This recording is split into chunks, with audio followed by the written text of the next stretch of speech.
Committee will come to order. A major priority for this committee over the past 3 years has been reforming DoD's acquisition system to help ensure the taxpayers get more value for their money and to improve our agility in dealing with the many serious security threats our country faces. We have enacted literally hundreds of changes to the law designed to improve agility, streamline processes, remove cumbersome statutory requirements, and foster greater commercial industry participation in the defense sector.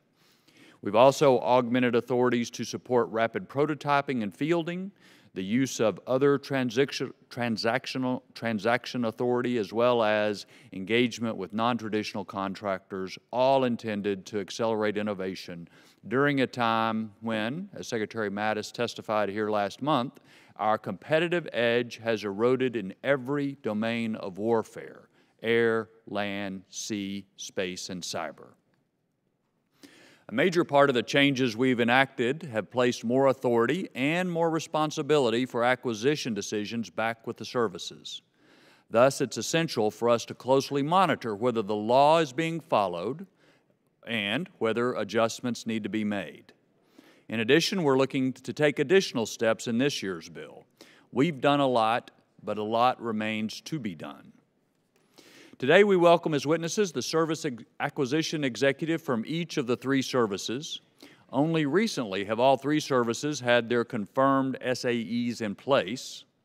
But I also know that each of these three witnesses have had extensive experience in overcoming DoD's institutional challenges to agile acquisition in order to deliver better capabilities to our warfighters. Having this discussion early in their tenure in these crucial positions is appropriate. But we will also be discussing these issues in hearings and briefings in the coming weeks with the service secretaries and with the service chiefs. As with most initiatives in this committee, the push for acquisition reform has been nonpartisan, with many members on both sides of the aisle making substantial contributions. I have no doubt that the commitment from the legislative branch on this issue will continue, and we look forward to working with our witnesses today and with others at DoD toward these essential goals. I yield to the ranking member. Thank you, Mr. Chairman. I agree substantially with your remarks. I think it's been a huge priority for this committee to work on acquisition and procurement reform so that we can get more for the money that we spend. And I think the chairman here and also in the Senate has done great work on providing the department with options to improve that process. So several things we're interested in today. Number one, how is the implementation going on the acquisition reform? Have we done too much? Have we thrown too much process at them to get them to try and fix it? Is there more that we could do on that front? And then the other thing, we had a discussion at our retreat with the Deputy Secretary about some of this. What would be really helpful, I think, on acquisition reform is, frankly, when you say acquisition reform, people's eyes primarily glaze over. And this is not the most well-attended committee hearing I think we've ever had. It's not terribly exciting. It is terribly important, because it's a matter of how much money we spend. If we could come up with some measurables, some anecdotes. The Secretary was talking about some of his frustrations with the per airplane cost of the F-35 versus the per airplane cost of the 787 when he was working at Boeing. Now, it's worth noting that the 787, didn't have to be stealth, didn't have to fire any missiles, didn't have to go at Mach 3. So there are reasons for that. But he also mentioned how difficult it was to get a replacement part for a 737 within the DoD versus a 737 commercial. You can do it in like less than 24 hours commercial. It took like 2 months. So as we're looking at acquisition reform, if we could have success stories like, here's a per unit cost, here's some things we're having trouble with repairs, we cut that time in half, we sped that up. If we could show measurable improvements, I think that would help get people more excited about acquisition reform. And also, final point, I think this is the most important thing in acquisition reform, is changing the culture within the Pentagon. We can write whatever laws we want to write. We can write the best acquisition process the world has ever seen. At the end of the day, the people over in the Pentagon are going to be there a lot longer than any of us, and they're the ones who are going to make the decision. And I think if the culture comes down to the point where everyone at the Pentagon is really excited because they replaced a flap on an airplane in half the time that they used to, and that becomes incentivized and rewarded, that's what's going to be the key to get us moving in the right direction. So I thank the chairman for having this hearing and for all of his work on acquisition reform, and I yield back.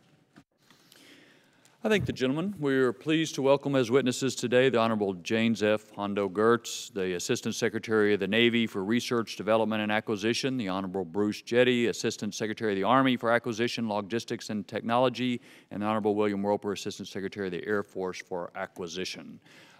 Without objection, your full written statements will be made part of the record, and we will turn the floor over to you all for any oral comments that you would like to make. Again, thank you for being here. Dr. Jette, maybe we'll start with you. Chairman Thornberry, Ranking Member Smith, and distinguished members of the Committee on Armed Services, thank you for the opportunity to appear before you today to address Army acquisition reform initiatives. The Army is fully committed to leveraging the reforms Congress has provided. As the Assistant Secretary of the Army for Acquisition, Logistics, and Technology, I fully support the Secretary of the Army's top priorities: readiness, modernization, and reform. Readiness is essential to current world environment. However, today's modernization will be tomorrow's readiness. Acquisition reform is absolutely essential and is ongoing. The Rapid Equipping Force and the Rapid Capabilities Office already provide rapid solutions. Streamlined processes, policies, and direct senior leader guidance to the acquisition workforce are setting expectations. Coherency between operational requirements and acquisition communities is being accomplished through the Chief of Staff of the Army's reinvigorated Army Requirements Oversight Council. Moving milestone decision authority to the services for all but select programs has enabled both greater flexibility and accountability. NDAA 2016, Section 804, bolsters and simplifies rapid maturation of viable requirements and select procurements. Better management of intellectual property provides contractor protection while we retain control of our destiny. Central to this is maximizing the use of modular open system architecture. Other transaction authority can allow greater contract flexibility. However, all contract types offer strengths to be exploited, including in combination. Data transparency, one of my priorities, enables data-based decision-making. The Secretary of the Army and the Chief of Staff of the Army have established 6 modernization priorities to ensure overmatch. Our acquisition system must switch from a slow, sequential, industrial-age model to one more aligned with commercial concepts and timelines. Realignment of research and development programs and funding to the 6 priorities ensures a focus against military unique needs. A gating process enhances fiscal and project control. Innovation is enabled through better funding allocation rules. Crossing the valley of death from research programs to programs of record is now a deliberate process. Directed energy, artificial intelligence, ultra-secure communications, robotics, energetics, and ultra-designed materials must provide advantages beyond mere commercial application to ensure an overmatch against our adversaries. As I said during my confirmation hearing, there are about 5,000 government contractors, but about 23 million corporations in the United States. We must make it attractive to do business with us in order to increase competition, decrease cost, and gain access to innovative technologies. In order to fully realize the benefits of acquisition reform, it takes talented, well-trained acquisition workforce. The Defense Acquisition Workforce Development Fund and the Defense Acquisition Workforce Improvement Act have been excellent tools. However, particularly in the uniform side, the 20-year career pattern of the Defense Officer Personnel Management Act places constraints on training and experience development. Mr. Chairman and distinguished members of the committee, the Army has benefited greatly from this committee's ongoing emphasis on reform, for which I am grateful to the members of this committee. Thank you for your steadfast support to the outstanding men and women of the United States Army, Army civilians, and their family. I look forward to your questions. Mr. Geurts. Chairman Thornberry, Ranking Member Smith, distinguished members of the committee, thank you for the opportunity to appear before you today with my fellow service acquisition executives. I look forward to discussing how the Department of the Navy has embraced the new acquisition authorities, the obstacles and opportunities we have experienced in accelerating the benefits of these new acquisition authorities, and recommendations we have on how to continue to improve the defense acquisition enterprise. We're taking a 3D approach to improving the Department of the Navy's acquisition, decentralization, by that I mean putting authority and accountability at the right level, differentiation, having several acquisition tools available and choosing the right tool for the job, and digitization, harnessing the power of the digital age in all we do and how we do it all. All of this relies on our most important asset, our people, and the approaches we take to recruit, train, and retain the workforce we need to compete and win in support of our national defense strategy. An experienced, trained, and empowered workforce is by far the most important driver in achieving strong, repeatable, and sustained performance in defense acquisition. I greatly appreciate the committee's leadership in helping the services improve our acquisition outcomes. Thank you for the opportunity to appear before you today, and I look forward to answering your questions. Dr. Roper. Chairman Thornberry, Ranking Member Smith, and distinguished members of the committee, it's an honor to appear before you today to discuss defense acquisition reform and to do so with my fellow acquisition executives. Though I'm still newly appointed as the Assistant Secretary of the Air Force for Acquisition, Technology, and Logistics, I'm encouraged by steps the Air Force is taking to implement recent reforms championed by this committee. Our acquisition workforce is strong, technically skilled, and motivated to build and sustain the world's most lethal Air Force. So my top priority is empowering them to leverage the newly restored power at the edge. This is more than just delegating decision authority. It is creating opportunities to reorganize, retrain, refocus, and remove barriers so that our workforce can fully take advantage of having the reins in their hands. To this end, I applaud your recent reforms and for your important action to lift the sequestration caps for FY18 and 19. Stable and timely budgets devoid of continuing resolutions and budget caps are absolutely necessary to build the Air Force this country needs and deserves. The Air Force is aggressively implementing the recent acquisition reforms. We continue to delegate milestone decision authority to the lowest possible level to speed up decision timelines. We are also reinvigorating prototyping to accelerate technologies and to operational capabilities. From platforms like the Light Attack Experiment, to weapons like hypersonics, to enabling subsystems like the Adaptive Engine Transition Program, we have great examples of flying before buying that I will endeavor to make the norm, not the exception. Finally, we are also beginning to adopt and adapt commercial technology and practices that can help solve today's military challenges with lower cost and speed. But there are some areas I know we can improve. Software acquisition continues to lead to overruns. Though we have many remedies underway, we need an enterprise cure. This will be challenging, but we have fertile ground in many areas like space to experiment with doing things differently and more commercially. Another area is innovation in logistics and sustainment. As I look at the total Air Force cost, logistics and sustainment encompass the majority, yet it receives disproportionate focus in our research and development portfolio. Many commercial technologies and practices have the potential to reduce cost while simultaneously increasing the availability of Air Force systems.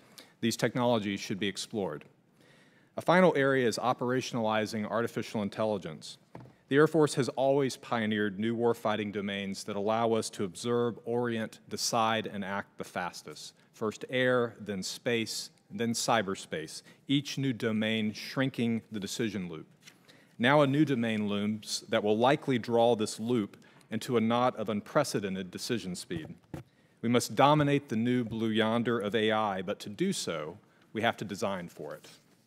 In summary, the Air Force is off to a good start in reforming acquisition, but there is another level we can reach. Though reforming the process typically receives the focus, it is empowering people that historically made Air Force acquisition a powerhouse of innovation and agility. It is time to return to those roots and build and sustain next-generation systems that will bequeath our current dominance and lethality to future airmen. Given our talent, leadership, and new authorities, I am very excited about what is to come. Thank you. Let me ask each of you just a couple basic questions. Number one, is there anything in the reforms we've enacted in the last 3 years you think we just got wrong? Dr. Jette?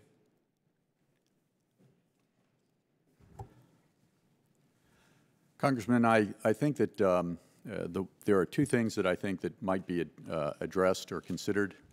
I mentioned 2016, Section 804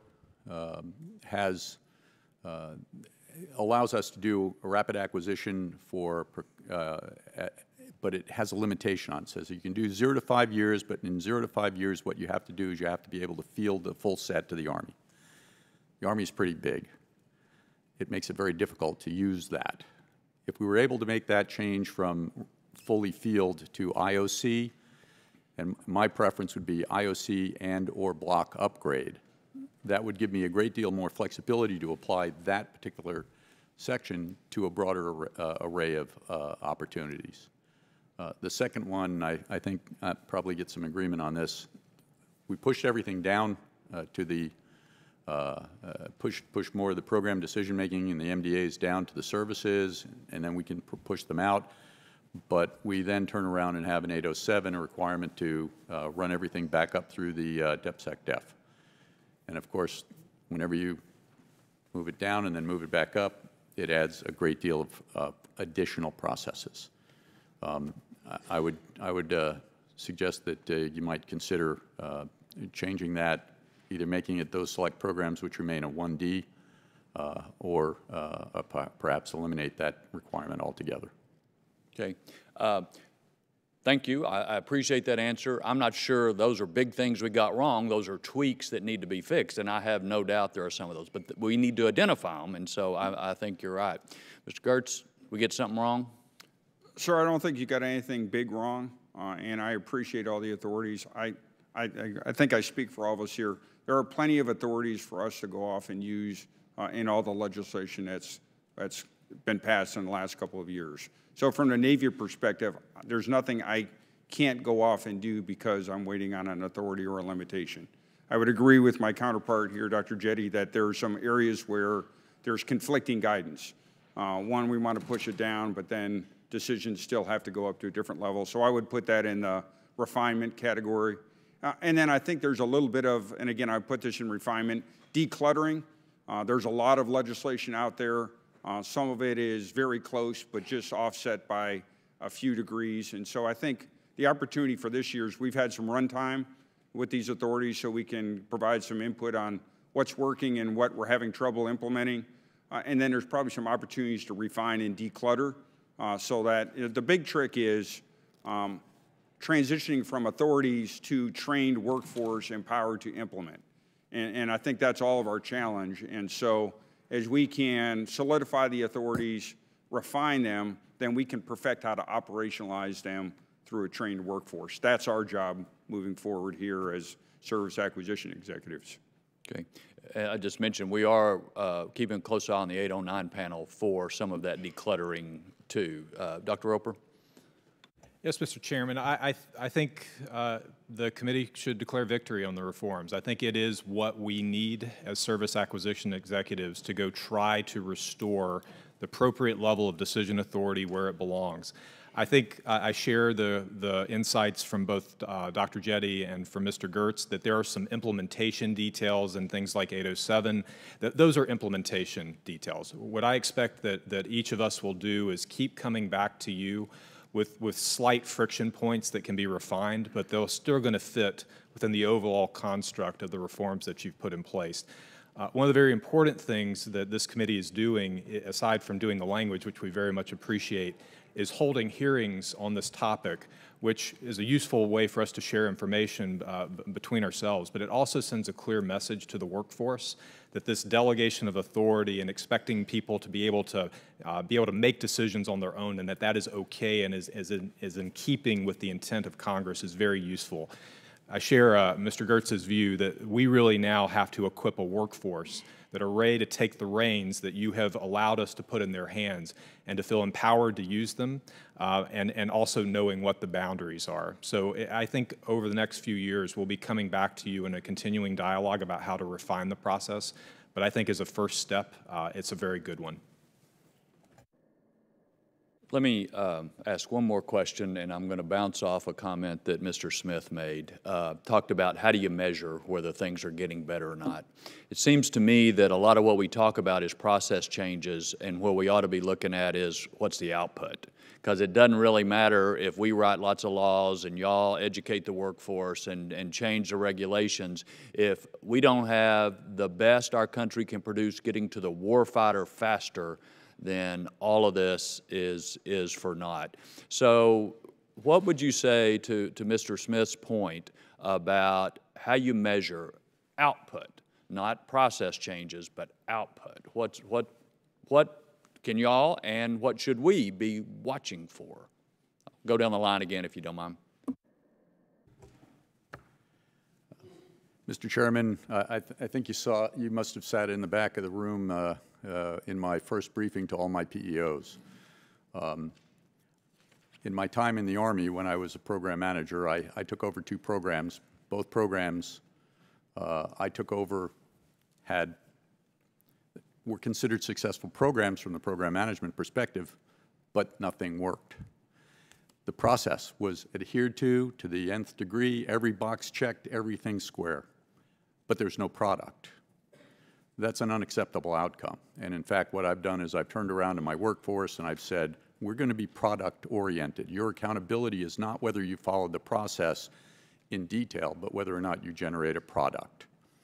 And to that end, you've given us great authorities. We have a sequence of things we have to do to make sure we get to the end state, step 1, step 2, step 3, step 4. But underneath that is a series of opportunities in how do we do that. I kind of tell them you've got subparagraph A, which says do everything, all the boxes checked. B, do most things. C, do some things. D, ask forgiveness. They're being held accountable initially. My approach is they're being held accountable to make a proper selection of that pathway, not to take the safest path. I then turn around and reflect on what metrics we have in place. What real tools do we have in place to do measuring and accountability? And I have to admit that the tool set we have in place are weak. Much too, as was stated by my colleagues, we need to establish good measurements of what's being done to train our workforce and then hold them accountable to it. I think that your recent provisions in reform have given us some of those tools. We now need to go put them in place and make them work. Sure, to add on to that, I would say, and again, my almost 12 years before coming here at Special Ops, it was delivery to the field. That is the ultimate outcome. Did we get product into the hands of our warfighters and let those men and women take those products and do the nation's bidding? So ultimately, that's always my measure of performance, is did that get to the field? I would also say, though, there's a portfolio view of the world. So just because something didn't get to the field in itself may not always be a bad mission outcome. And so depending on what phase of acquisition we're talking about, it may be how fast did I prove, did I actually want to have a requirement for that? So in some of the prototyping in early science and technology, it's kind of, I want to acquire to decide if I have a requirement.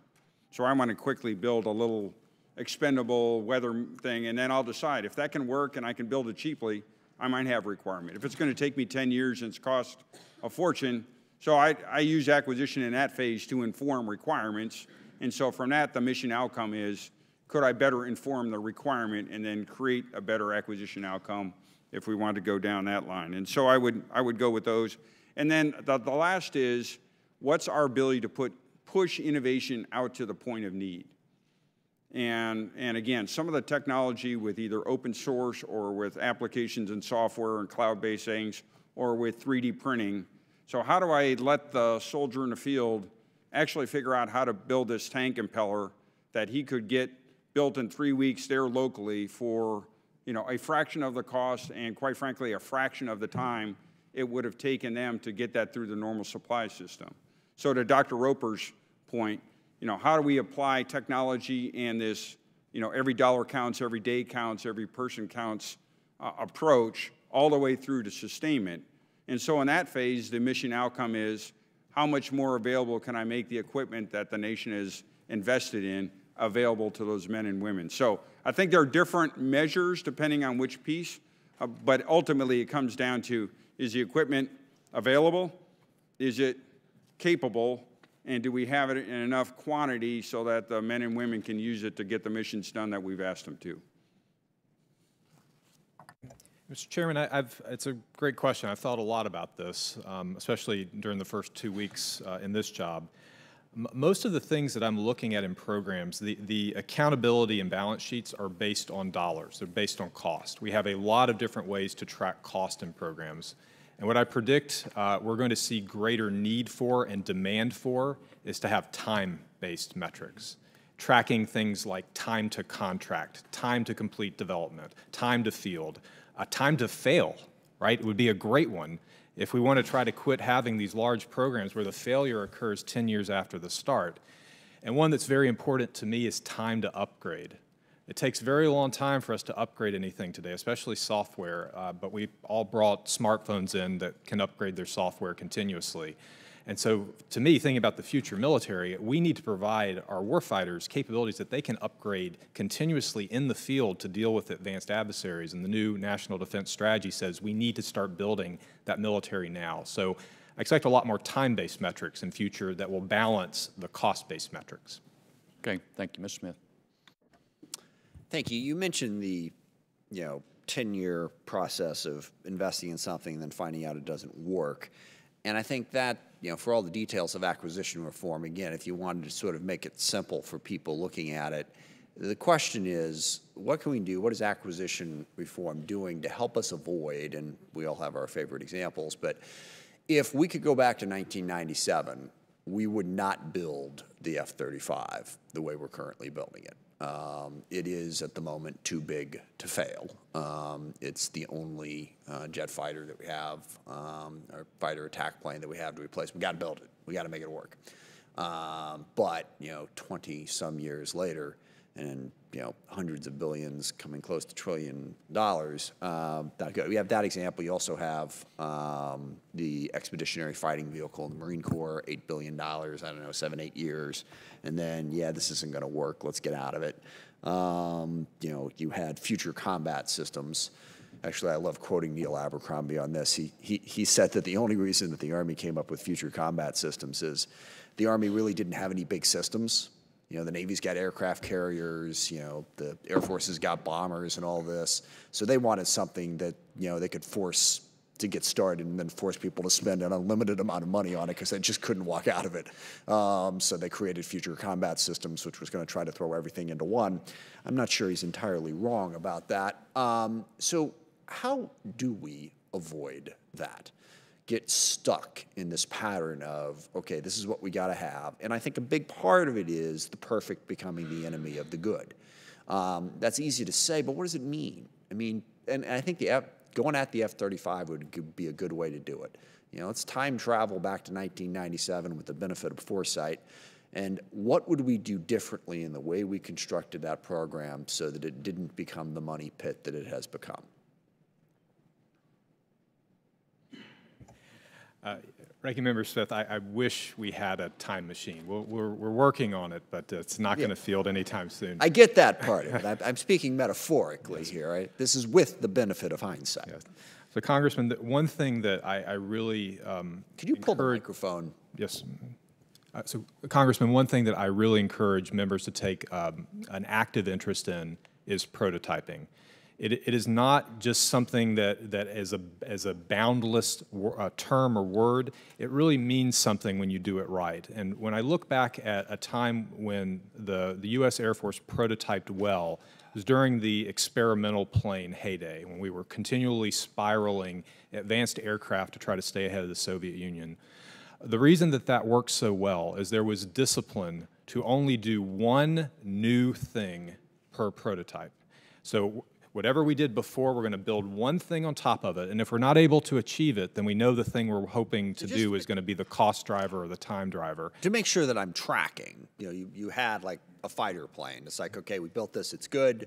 It'd be nice if we added this one thing to it. So you added that one thing to it, and you had a B model, and you sort of moved slowly forward like that.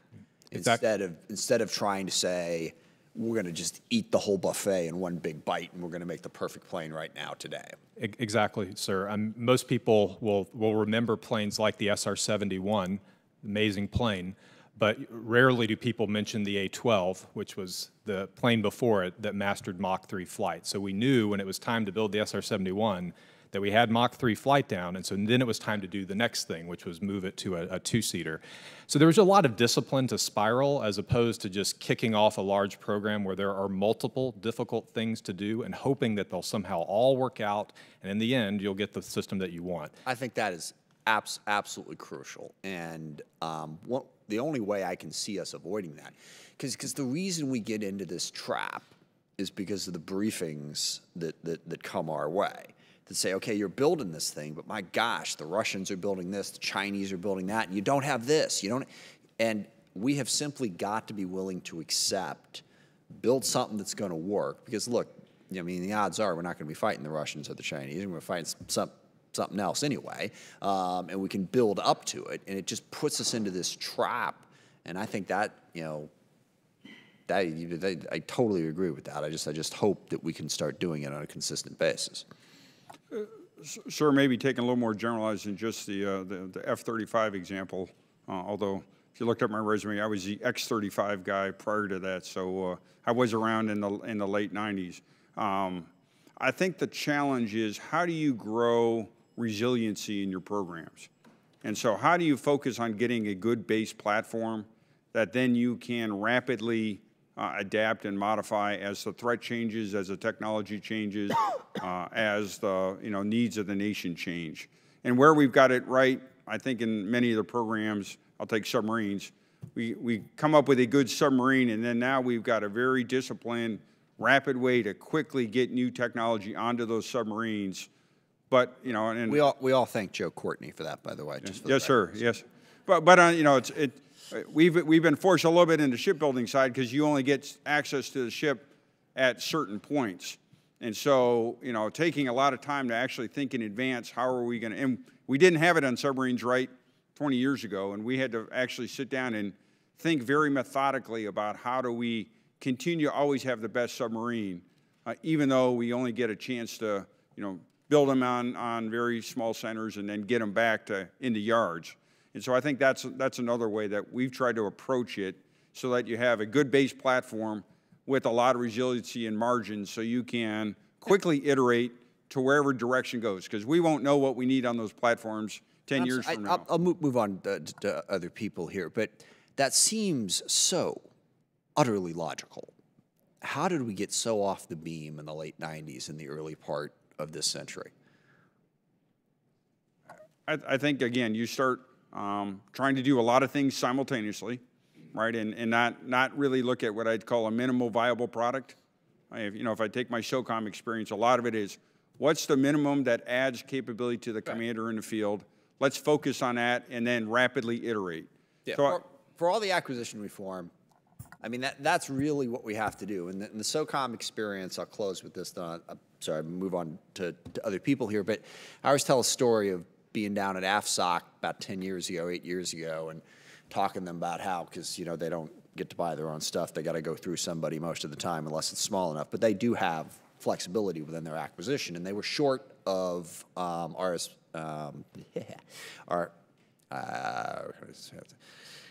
platforms. Long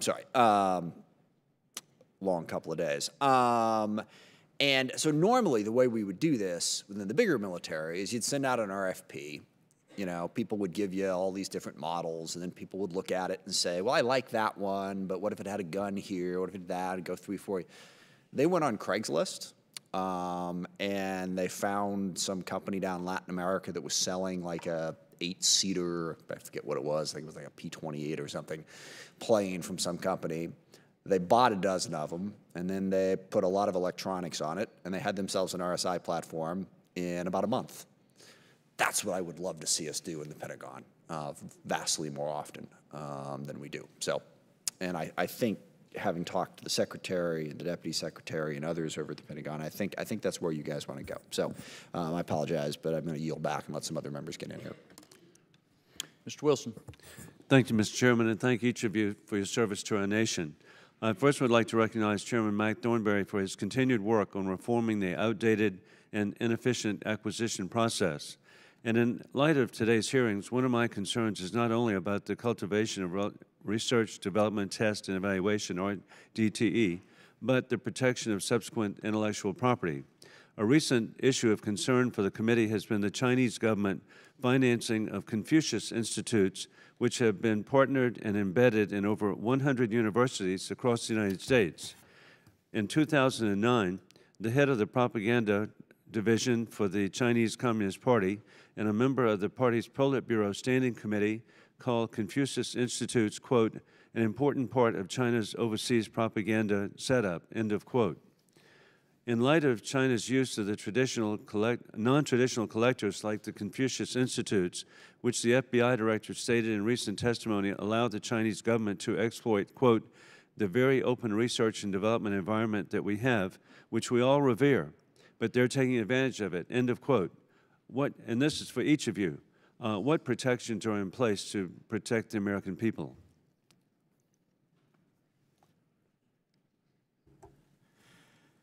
Congressman, IP is a really important issue to me. In fact, I was happy that the Patent Office issued me another patent yesterday. So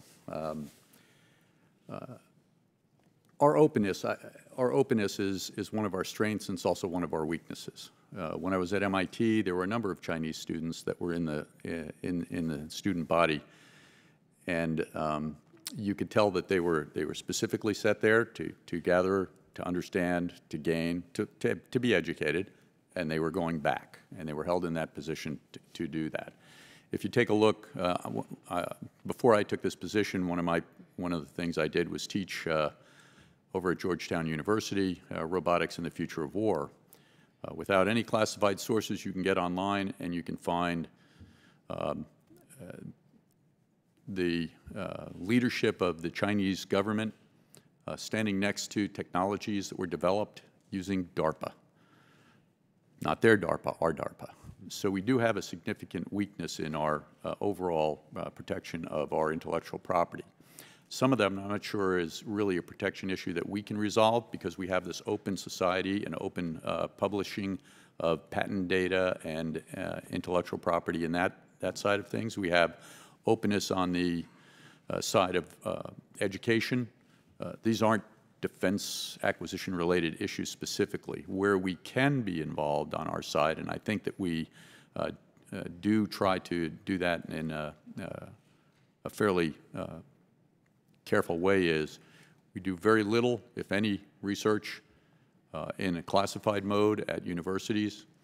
And then if we have a classified or more sensitive data research that we want to do using universities, we try to do that separately. Are we doing it as well as we could or should? I don't think we looked at it as hard as we probably need to at this point.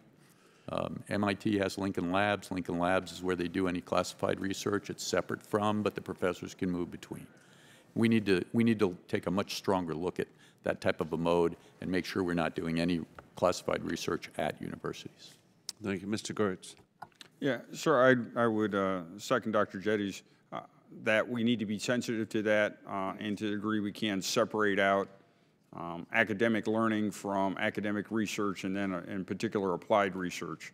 And so as we look at it from the Navy and Marine Corps, a lot of what we look at is how to think about those differently, and then how do you use institutions like UARCs and some of these other affiliated institutions to get the benefit, and there's great benefit from that close integration with academic research, and that's an absolutely critical part of our national security while protecting that. And what we do in the Navy also is look very closely at the classification regimes and control measures around that to make sure that we've got the right guidelines in right place and protect things.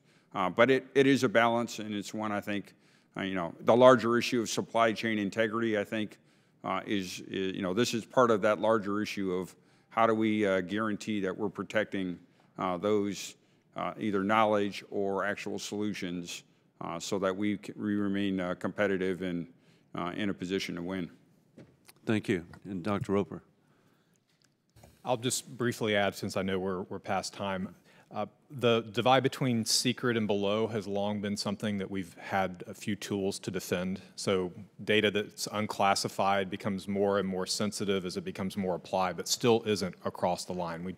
Historically, if we wanted to protect data, we create a network, a protected network, and we say, put your data on it. So one area that we really should focus on is there's a lot more focus on protecting data today. Technologies that are protecting data, whether it's encryption or blockchain, not the network itself. And so there's promise that maybe there's a way that we could protect sensitive but not yet classified data. And I think it's something that we should look at seriously. And thank you, Mr. Chairman, for allowing a bit more time of such an important issue. Thank you. Mr. Courtney. Thank you, Mr. Chairman. And like Mr. Wilson, again, this is a great hearing, and I want to salute both you and the ranking member. The 2016 and 17 NDAAs, I mean, one of the signature brands of those pieces of legislation was acquisition reform, which is, again, not for the faint of heart in terms of trying to sort of plow into the very complex issues. And as we've heard from the witnesses, I mean, this is really showing real results. So congratulations to both of you. And congratulations to all three of you for your confirmation. And, you know, it's an historic time. Lifting the caps in the bipartisan budget agreement obviously is going to hopefully really, you know, take the handcuffs off in terms of moving forward in a smart way with the priorities of the country. Assistant Secretary Geurts, you and I have talked a lot, in fact, yesterday, about the fact that we're in a big sort of moment as far as shipbuilding goes. You know, one of the challenges of the sort of congressional process when you talk about shipbuilding is that shipbuilding's a long game, and you know, the sort of catechism in Congress is really to do sort of budgets on a one-year increment. And one of the things that this committee has tried to do is sort of to, you know, think smarter and move smarter with multi-year authorities in terms of block buys, incremental funding, continuous production authorities. Your testimony on page 2 talked about the potential savings for the next block contract for Virginia. I was wondering if you could sort of talk about that a little bit and really sort of connect it to the fact that this committee sort of, again, created the legal environment so that that kind of contracting process could move forward. Yes, sir. You know, as I've kind of joined the Navy team and got to see what's going on behind the scenes more than I did in my last role, I'm impressed with again, it is a long game, and you can't just react on the spot. And this the idea of how do we create the right business environment to allow business to operate cost effectively and with an element of urgency. Part of that was putting together a shipbuilding plan, which shows a multiple of trajectories depending on how, but at least lays out, here's the framework with which we get a serial production, industry can understand where they can invest.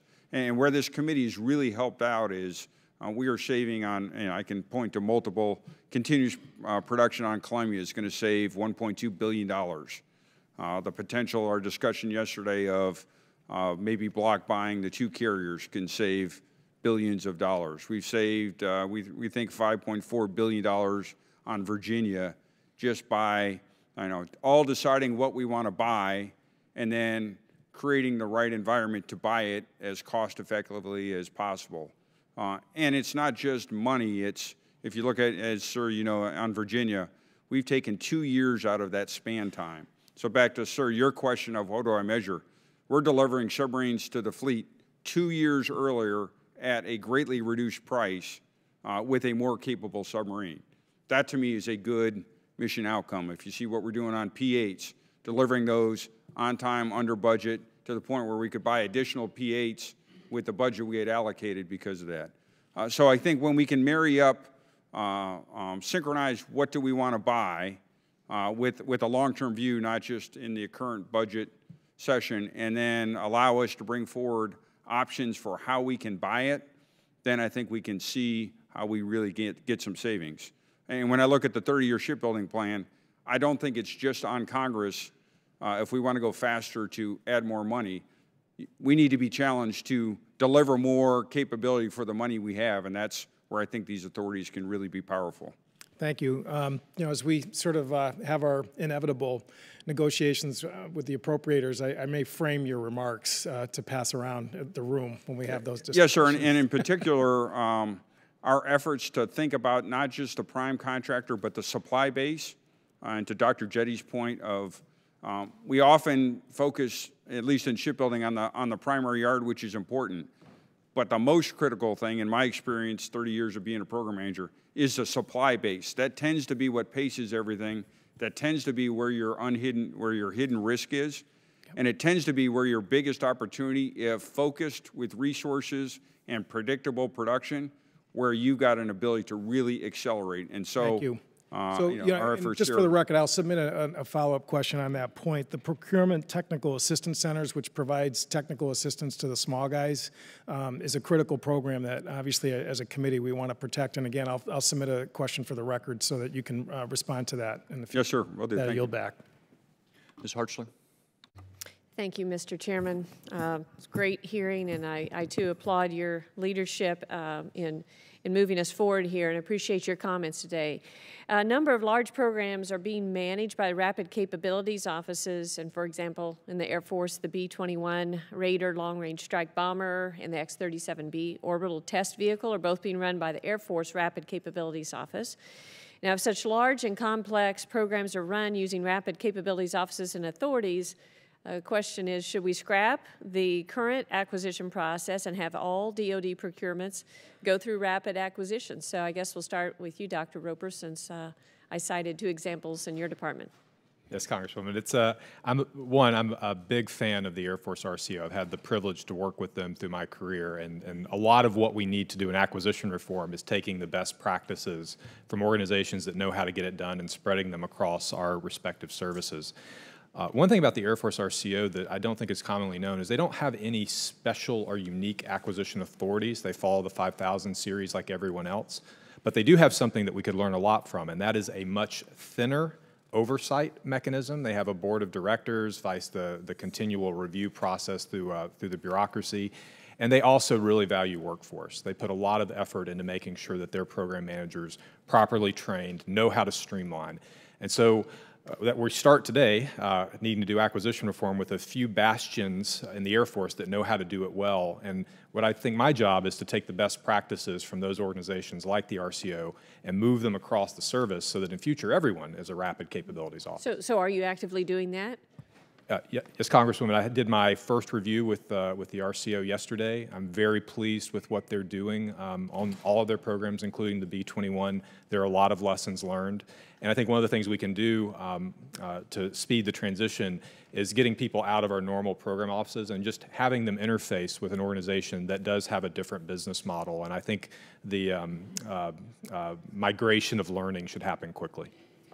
That's great. I know change is hard, but I'm glad you have a model that you feel confident in and that you're taking steps. And you mentioned workforce, and that's my second question, and I guess to you and Dr. Jette at this point, and if we have time, certainly Mr. Geurts. But it seems like, you know, many major defense acquisition programs are troubled by lack of government ownership of key research and design information, which we have heard about, especially software developed at the research and design phase of acquisition. And notable recent instance is the F-35 program, but the problem extends to many other major weapons that have been fielded for decades. Some have asserted that these problems stem from the government being outgunned when it comes to contract negotiation. And in other words, relatively young, active duty service members with only a few years' experience compete with very highly paid corporate lawyers with decades of experience on the other side of the negotiating table. And I'm wondering first what you think about that acquisition, but then also in your testimony, Dr. Jette, you referenced the Army Acquisition Workforce Human Capital Strategic Plan, where you're trying to focus on the acquisition workforce. And you say it is also about recruiting and retaining top-notch acquisition professionals to sustain the workforce through time. You say the Army is examining these things. But then you say we're examining the constraints of the Defense Office Personnel Management Act on offering full development of acquisition professionals. So there's several questions in this, but I think this is a key point. I've met with multiple people in the Pentagon. These personnel are key to this, to be able to move this forward. And so I'd like to hear your thoughts about, first of all, the assertion, are we outgunned by corporate lawyers and others? And two, do you feel like what's going on in the Army, Dr. Jette, is going to help address this? And third, you say you're examining the constraints of the Defense Officer Personnel Management Act. So what are some of those constraints you feel like to gaining those high-quality acquisition professionals? So I guess go ahead and start with you, and then hopefully Dr. Roper answer too. Congresswoman, that's a great question. First, I will tell you that we do have tremendously talented and high-quality people. It is often difficult to have a person whose primary goal in life had been to be a soldier, turn around, have to develop all the skill sets necessary to sit across the table from somebody who went through Harvard Business School and got a law degree at Yale, and then suddenly is sitting on the table, on the other side of the table with 15 years experience in negotiations. Just simply, we need to up our game to be able to properly manage that. From the talent development piece, soldiers, the DOTMA piece is soldiers have 20 years. Things have to fit in there. They have certain things they have to do on the military side. We have certain things we are supposed to do to make sure they're qualified acquisition individuals. When you get done, I'm limited on the experience I can offer them. I've begun talking to the Chief of Staff of the Army about the possibility of perhaps generating a sabbatical, allowing them to have a paid sabbatical so we can send them off to additional graduate school, to additional experiences in industry. I would love to have some of my acquisition officers lawyers, not to be JAG officers, not to be in the General Counsel's office, but to sit there at the table with that type of background so that I can sit across the table more effectively, and to look at those who are going to bring me the technical competencies I need to be able to predict the future 5, 10, 15, 20 years out and be leaders in that area as opposed to simply program managers. And I'm not diminishing program management. I'm just saying there are skill sets we tend to develop one and not the other. And sure. I'm sorry I went over. Well, I appreciate your indulgence, Mr. Chairman. Maybe Dr. Roper or Mr. Gates, if you have something you can get me in writing or something. Thank you for the record. Thank you. I'm trying to be a little more flexible as long as the questions are good. So, Mr. Carbajal. Thank you, Mr. Chair. In today's environment, where operational needs are constantly changing and services are pushed to meet emerging needs while quickly fielding new capabilities, we must ensure the most efficient authorities and processes are in place. Acquisition reform is also significant because it fosters innovation and opens more opportunities for services to take advantage of these new technologies. My question is, aside from what you all are all doing now, what are some of the future plans to improve and expand innovation? For example, I know there are many academic institutions that are engaged in these emerging technologies that the services are pursuing. Are we taking advantage of these resources? Sure, I'll start and then obviously turn it over to my colleagues. I would say yes. Part of what I'm bringing from SOCOM is how do we get our problems out to the non-traditionals? As Dr. Jette mentioned, the number of suppliers in the DoD versus the number of suppliers available is a fairly small number. The challenge, I think, is how do we interact with them from a business standpoint so that they don't have to change their business to work with us. We can adapt how we're asking them for work so that they can be cost efficient and efficient in the way they do work. I think in particular as we look to software and how do we really think about data, artificial intelligence, and software development, that may be a completely different model. I think it's going to have to be a completely different model than the traditional hardware-based acquisition approach. And I think we're using the authorities this committee has put out there to prototype. So when I think of prototyping, I don't just think of a thing. I think of prototyping a process or prototyping how we develop folks. So I think all of us are experimenting in different ways how to prototype processes and cultural change to allow us then to get that iteration speed and iteration cost down and bring in lots of different non-traditional suppliers. Congressman, I'm glad you brought up universities and colleges, because I do think, although we're using them, I do think that we're generally guilty in the department of thinking of universities as places where we do basic research and not applied. We created UARCs and FFRDCs to try to transition from basic to applied work. But technologies today, aided by agile manufacturing, 3D printing, artificial intelligence, really allow universities to do applied research that we can go directly into the field. So I'm very thankful that we're getting new contracting authorities so that we can work more closely with universities and colleges. But I think it's generally we need to retrain the workforce, that there's a lot that they can get out of universities that maybe don't have a UARC attached to them, but can do the basic groundwork laying that we can then build upon with our government scientists and engineers. Great. Congressman, just a little over 2 months ago, I was a contractor myself, and my company had to reach into the Army. Now, I know my way around acquisition, and it's still daunting to go through the SAMS process, open that up, and see the pages of clauses, which I then have to certify that I will abide by under penalty of law. That scares away a lot of potential vendors, a lot of people that we would like to have involved with us. They look at that and they say, I'm done. I'm not going there. I've got commercial applications I can pursue with my company.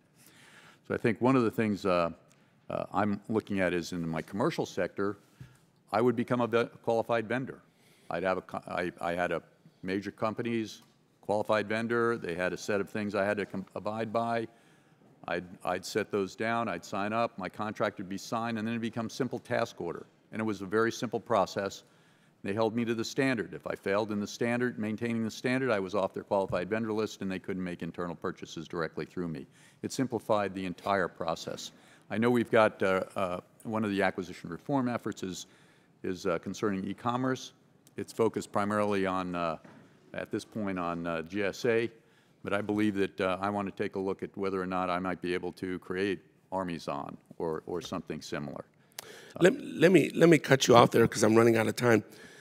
What is the protocol or staffing within your organizations that continue to look to managing continuous process improvements? You've all identified a number of reforms and efforts, but unless there's a strategic focus that's guiding and managing those efforts, everybody's just spinning their wheels. There's no focus, there's no timelines, there's no action plans. Is there a mechanism that does continuous process improvements that manages that in your offices? Sure, one of the things I'm taking from SOCOM is I had an agile acquisition cell, and their entire job was to look out right, left, talk to their partnerships. Obviously, the three of us are very well connected, know each other from past lives, so we're sharing back and forth. But that cell for me was the cell that their sole job was figure out what everybody else is doing and what can we do to bring that in and do it better and then measure that. I'm planning to bring that same mentality here to the office in the Navy as we look at that across the Navy and the Marine Corps. Thank you. Mr. Chair, I yield back. Mr. Scott. Thank you, Mr. Chairman. Gentlemen, thank you for being here. Secretary Geurts, you come from the SOCOM community, and as you know, the Marines are about to buy, as I understand it, 15,000 M27s without putting out a competitive bid. Is that right on the number, the 15,000? Sure, let me take that for the record and make sure I get you the exact number. Fair enough. The Marines testified before us yesterday, and one of the things that they said was that it would cost between $5 and $25 million to compete the purchase. Well, the total purchase value of 15,000 rifles will be somewhere in the $40 million range. I think I'm pretty close on that. And then there's a range that we were given that it would cost to compete for that $40 million purchase of between $335 and $1,650 a rifle. That's a pretty broad spread. So any information that could be provided there would be appreciated. And to me, it's very different in competing something that is a rifle versus the more advanced systems that we have, and certainly coming from SOCOM, you would be able to provide a lot of input there. I do worry that from an industrial-based standpoint, that if we start giving these contracts without competing the bid, then we will turn around and put companies out of business that, quite honestly, we need to be in business so that we're paying $2,500 for the rifle instead of $3,500 or $4,500 if there is no competition. Yes, sir. I'll be happy to take a QFR and then go get the specifics. I would say, and again, we face big challenges. You know, think of ships, and we've come up with some creative ways which I'll call continuous competition, which may mean you're not doing individual competitions, but you're always looking at multiple products and you're always weighing those, and it gets to Dr. Roper's point about modularity and open architectures. That's so right. that whatever the next best product is, Yep. I'm not vendor locked to whatever decision I made 5 years ago. I think Absolutely. that's something we are all going to drive. And as commercial products and the ability to integrate products becomes easier because we're more thoughtful on our architectures, I think that will allow us to get after continuous competition. So you don't have this false kind of decision of, you're choosing between two bad decisions. Absolutely, and I think that's probably fairly easy with a rifle where you have multiple high-quality manufacturers that have provided good service, and I hope you get the best rifle at the best price as we go forward. Look forward to continuing that discussion with you. My colleague, Ms. Hartzler, mentioned the data. Data is a big deal with the F-35. It's a big deal with anything that we procure today. And I represent Robins Air Force Base, and we have companies around the base and in surrounding counties that have very advanced CNC machines. 3D printing and other things have changed our ability to manufacture our own products. As you use the example of the impeller, one of the concerns that we've had is that when we have a contractor or a company, major defense contractor, that they don't have the part available, they want to charge us for the schematic for us to go to a local machine shop to have the part made when we paid for the development of the system. And I just wonder, from the standpoint of the impeller, did the original contractor try to claim a patent on the impeller so that we could not manufacture it ourselves? Sir, not in this case, but I would say your more general issue is one we've got to tackle. And again, this is a mutual issue across both sides of the aisle here, of understanding the data rules and rights, ensuring we have those accurately captured on the contract, and then fighting for those rights so that we protect the interest of the taxpayer, are all things I would say we need to be doing a better job of doing. It's no single person's fault. It's just I agree. It's not something we have focused on. And if we drive to this new data-driven where whoever owns the data wins, and it's something I think there's opportunity to do much better in the future. When we pay for, it seems to me that we could have some type of uniform language in contracts where when we pay for the research and development of the system, then we should own the data including the schematics, and therefore the right to manufacture the parts ourselves if the defense contractor chooses to charge us an unreasonable price or not make the product available.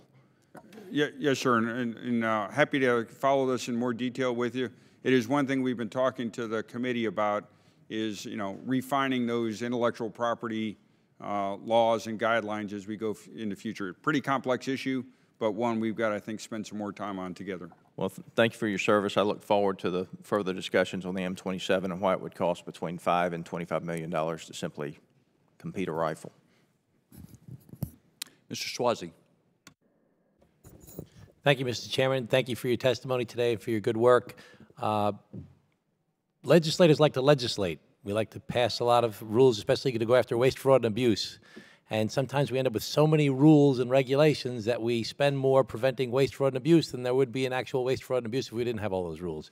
And one of the manifestations is something that Dr. Jette talked about, is that there's only 5,000 contractors in this business. And Mr. Geurts talked about the clutter that exists. What what do we need to do? You started to talk about it. I wanted to get some more out of this. What do we need to do to get more? Could it go from 5,000 contractors to 10,000 contractors? How can we get more people competing to do this type of business? How many corporations did you say there were in the country overall? Mr. Congressman, from the research I did, I know I was told there are 5,000 government contractors. The reason I know is I was told I cannot own any of their stock anymore. Yeah.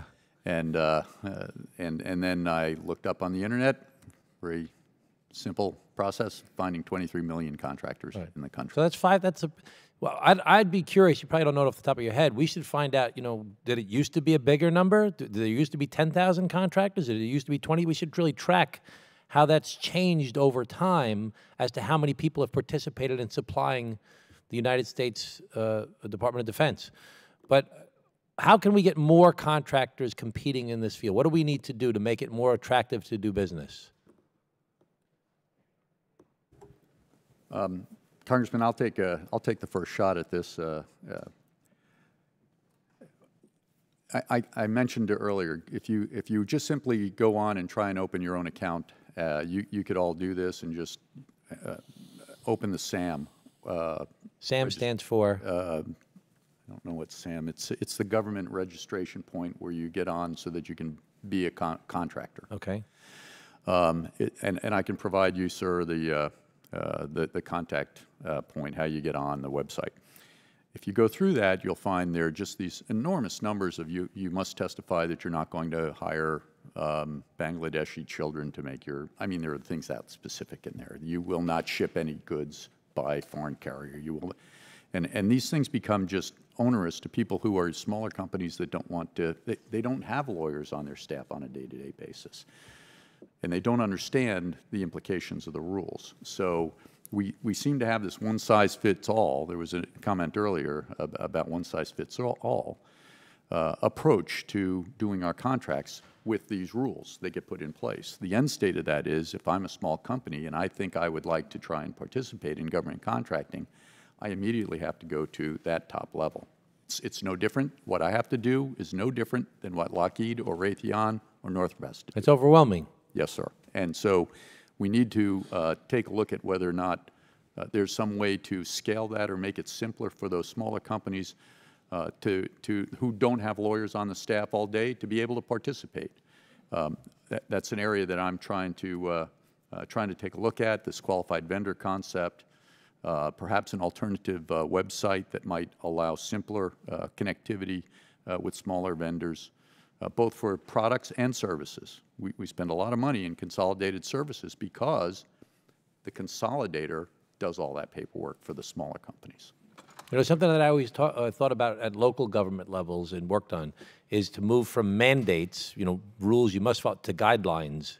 And then if you're someone who's complying with the guideline, we leave you alone.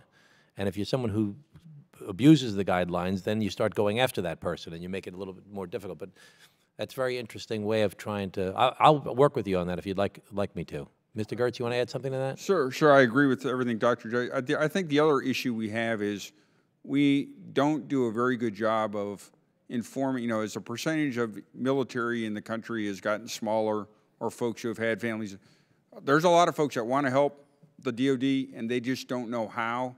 And our mechanisms to tell them what we need or what we're interested in, you have to be a jiu-jitsu expert in looking at FISBIDs ops. And so another, I think, key element is how do we simplify how we let individuals, academic institutions, small companies, non-traditional companies know what we're looking for and then make it easy for them to supply it. I've only got 10 seconds left. Mr. Chairman, I'll work on this if you'd like me to. The bottom line is that would you all agree, including you, Dr. Roper, that it would be better if we had more than 5,000 contractors? Would that be better? Yeah. Absolutely. Okay. Thank you, Mr. Chairman. Thank the gentleman. Dr. Desjardins. Thank you, Mr. Chairman. Dr. Roper, I wanted to talk to you for a minute about a conversation we had with Deputy Secretary of Defense Patrick Shanahan. He was at our HASC retreat about a month ago. And over the past few years, we've been hearing the stories about half of our military aircraft that can't fly due to maintenance issues. He told us a story about when he was in the private sector, and obviously he brings a lot of expertise in that area, about an example if a Southwest plane were to land with a problem, let's say, I think he used a wing flap. They could have that turned around, order the part, get it in, fix it, and fly in 24 hours. But put that same plane in a military skin, you might be looking at 6 months to get the part and another 3 months to fix it. First of all, is that even close to accurate? And if so, you'd mentioned in your opening remarks about adopting commercial principles to help deal with our acquisition reform. Is this an area that we can improve on, and what would you say to that analogy, and what is being done to help improve that situation? Yeah, Congressman, I'm glad you brought up keeping aircraft up in the air, because it's a big part of the Air Force's business. It's also an area where we spend a lot of money, and I think it is ripe for new emphasis of research and development. One thing that I've seen, at least at a cursory level coming into this job, is that airworthiness and safety certification is something that will be a challenge for using things like 3D printing or agile manufacturing. Who will say that the thing you want to use from commercial industry, whether it's a practice or a part, is safe? And so we're trying to think of ways to get around, not get around, but to navigate our safety processes, but still allow us to get data on things that are made with advanced processes like agile manufacturing. And we're even kicking around ideas like calling a plane with 3D printed parts an X-plane, which is a process we have for development side of the house. When something can't be certified as absolutely safe because it's new and cutting edge, you slap an X on it and you can go fly it and get the data you need to certify it safe. To my knowledge, we've never done that on the sustainment side, but we spend a lot of money there. So I really think this is an area that's ripe for new thinking, new investment, and expect it to be an area of focus for me in this job. Okay. Is he correct in the amount of time? Does it really take that long on military aircraft? Well, sir, if the Deputy Secretary was sharing from his past experience, I certainly trust his expertise in this area. It is true that it takes us much longer than commercial industry for a variety of reasons. Sometimes our planes are a lot more complicated than theirs. Sure. But just because we have extra hurdles that we have to cross doesn't mean we can't adopt best practices from them. Give us a few examples of those hurdles. What are they? What is the bureaucracy that slows you down so much? Well, parts obsolescence is one issue. So we get backlog on parts, but we need it from the particular vendor who made it, because that's what's safety certified. And we have a lot of airplanes that are grounded currently waiting on backlog parts that we currently can't get easily because they're not made anymore. That's an area you could imagine, well, if you could make that part yourself and had the data rights to it, which is another issue, that maybe you could sweep that backlog. And in some cases, we have planes that are going to be down for months, even close to years, waiting on parts. Another's just switching to predictive maintenance. We wait for things to break and then we fix them. The commercial airline industry predicts when things are going to break and they fix them ahead of time. So that's an area we should look at. And obviously, they're very concerned about safety as well. So we wouldn't be flying, sir, if they weren't. So they're just as concerned about safety. I think they're just using more modern technology to achieve it. And even though our mission's more complicated, there's a lot of things that we can adopt from them. And it'd be great to make sustainment as cool as doing development, so we get the same talent in the workforce focusing on that side. Developing new things is cool. I loved doing that in my past job. But sustaining things and keeping them up in the air is necessary for readiness. So it needs the equal focus from us. Thank you, Dr. Roper. I yield back. Sir, could I maybe add one? Oh, absolutely. Sir, and I just brought some toys along. This is actually a 3D printed nacelle to a V-22 that's fully flight certified. And so at the working level between the Air Force and the Navy, because we have a lot of aircraft as well, creating the standards by which we can then 3D print what we need, you know, and some are flight critical, so you need to make sure you've got really tight standards. Some are not. Maybe the valve on this thing we printed, designed and flew in 5 days. We were having a problem with one of our masts. That's a little different than this, but we are looking at how do you separate the different parts in their criticality, how do you create the certification regimes, and then how do you then operate at speed? And as Dr. Roper said, there's tremendous opportunity to be more operationally responsive and more cost effective. Thank you. Mr. Langdon. Thank you, Mr. Chairman. I want to thank all of our witnesses for your testimony here today and what you're doing to help the warfighter.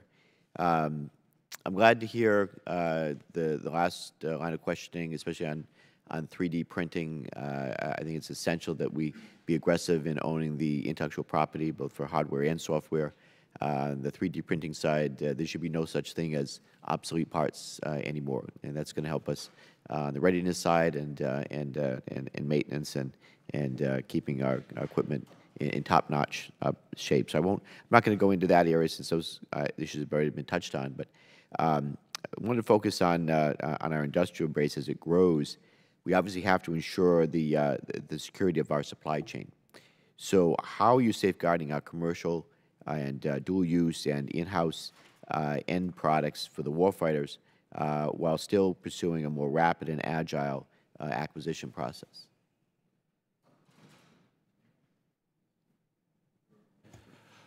So, Congressman, it's you hit the nail on the head. We're going to have to use commercial technology to keep our advantage. There are going to be a lot of technologies that we will want to operationalize for warfighters that are going to come from private industry, and we need to be able to use them faster than our enemies can. But coming with the opportunity hand in hand are risks associated with things that we don't control. And I think this is going to be an area where we're going to have to fundamentally shift how we think about developing. And you see in industry standards like fault-tolerant designs where you use a variety of different, say, processors that have a variety of different computers associated with them, all of which sum total to give the output, because the maker does not want to trust any one individual computer or processor with the decision. It's a way to spread out the reliability. I think there are some analogs for that for safety. Is you may be able to beat part of our supply chain, but can you beat all of it? And so I think we'll have to design things differently to use commercial tech, and part of what I'm looking to use prototyping for over the next few years is to not just prototype systems for warfighting, which is very important, but to also prototype new design philosophies that allow us to use commercial tech more readily. And sir, I would just pile on the, CFIUS and some of the other 806 and all those authorities, I think are critical for us. If we find a supplier that's suspect, our ability to then exclude them under the right sorts of circumstances, I think is another critical authority. I don't think that one's due to expire here at the end of the fiscal year, and so I think all of us would agree anything we can do to get more assurance in a supplier chain, and then if we see some issues, have the ability to deal with that in competitive situations would be beneficial. I agree with my colleagues, Congressman. It's a significant challenge to try and make sure that we have dependable parts. I'm somewhat less concerned about things which are components, metal components, those type of things. We can qualify them. It's fairly straightforward to make sure that they function the proper way. My bigger concern is embedded systems that are embedded in another system that we finally buy as a total system. And our ability to make sure that somebody, when you get an item, you buy a U.S. chip from a U.S. manufacturer, however, the chip itself was manufactured in another country. And how do I know that that chip doesn't have some other things embedded in it? So I don't think that our method of ensuring that that's not occurring is quite as robust as it needs to be, particularly with our systems becoming more and more dependent upon those technologies. So let me go into a related issue. And how are each of your services building cyber resiliency measures into the requirement setting and acquisition processes to ensure that our platforms and systems will still fulfill their missions despite being exposed to hostile network actors? And what more should we be doing to enhance this part of the process? Sir, I think at least the Department of Navy, we're attacking it in a couple different areas. One is how do we get the requirements up front and then build the testing on the back end so we've got confidence in the either piece of IT software or hardware system, whatever that is. And then I would say more broadly, we're looking at it architecturally so that we don't rely on, so we build resilience into the architecture. So if one element of that architecture gets attacked or gets thrown offline or something, that doesn't have a cascading effect throughout the entire system. So, you know, there's efforts we're doing at the individual platform and component level, and then larger efforts all the way through operational design of how we, you know, intend to fight to deal with the fact that pieces may come and go, but we don't want that to, in itself, take out the entire capability. And very briefly, Congressman, there's a lot that we can use from commercial technology as well. I mean, the idea that we're going to have networks or systems that we can say at 100% no enemy will ever penetrate, that era is probably coming to an end. So we need to change the way that we design systems to deal with threats that get inside of systems that are critical for national security. Artificial intelligence provides an opportunity to be able to fight back, and protecting data vice the network perimeter itself is another opportunity. So I think there's some hope here, but it's going to require change. Dr. Jette, do you have anything? Sorry, thanks. We've tried to we're working with the other services as well in very similar ways, sir. We have requirements to test against cyber attack. There's a lot that's being done in the cyber regime for the network type of side of things, but one of the concerns we have greatly is how much of our electronics are embedded inside of the systems themselves. How do we make sure that those things are safe? So we've got a number of things that require testing inside of the systems. We have a red team established specifically to do cyber attack against all of our systems before we allow it to get them fielded, so that we can determine if there's a method of corruption. It was interesting, the Secretary of the Army asked me the other day why he saw PEO teams that had cyber people in them. Are they all doing cyber? We've got a cyber command over here. And I said, they're the ones who are making sure that the cyber attack is not occurring. So we do have some pieces in place. I just wouldn't say that we're where we need to be yet. The earlier we can look at that in the requirements process and the acquisition process, the requirement setting, the better I think we'll be. Thank you, Mr. Chairman. I yield back. Mr. Banks. Thank you, Mr. Chairman. Mr. Geurts, the Fat Leonard scandal was back in the news again last week, and the shadow that it's cast on the United States Navy continues to be an issue that seems to be far from an end. Can you give us an update today on what the United States Navy is doing to make sure this never happens again and how we're addressing the scandal? Yes, sir, and if I could maybe take a QFR to give you a more comprehensive one I can in the time. But obviously a key concern for us, what I've done in my portion, which is the contracting element, is put the safeguards in place on those husbandry contracts, looking at authorities, looking at where unilateral authorities are versus oversight authorities.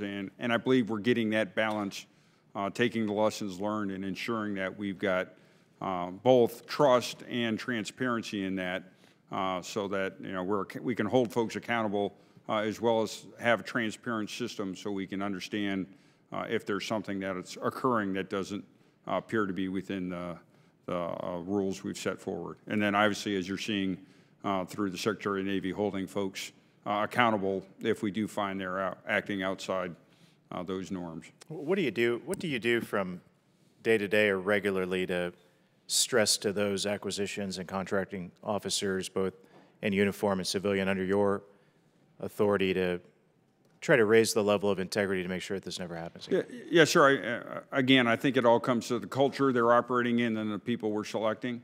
I think we have great folks. It's stressing the culture of accountability. That's empowering also, so I need to empower them. If I don't empower them to act, I can't hold them accountable.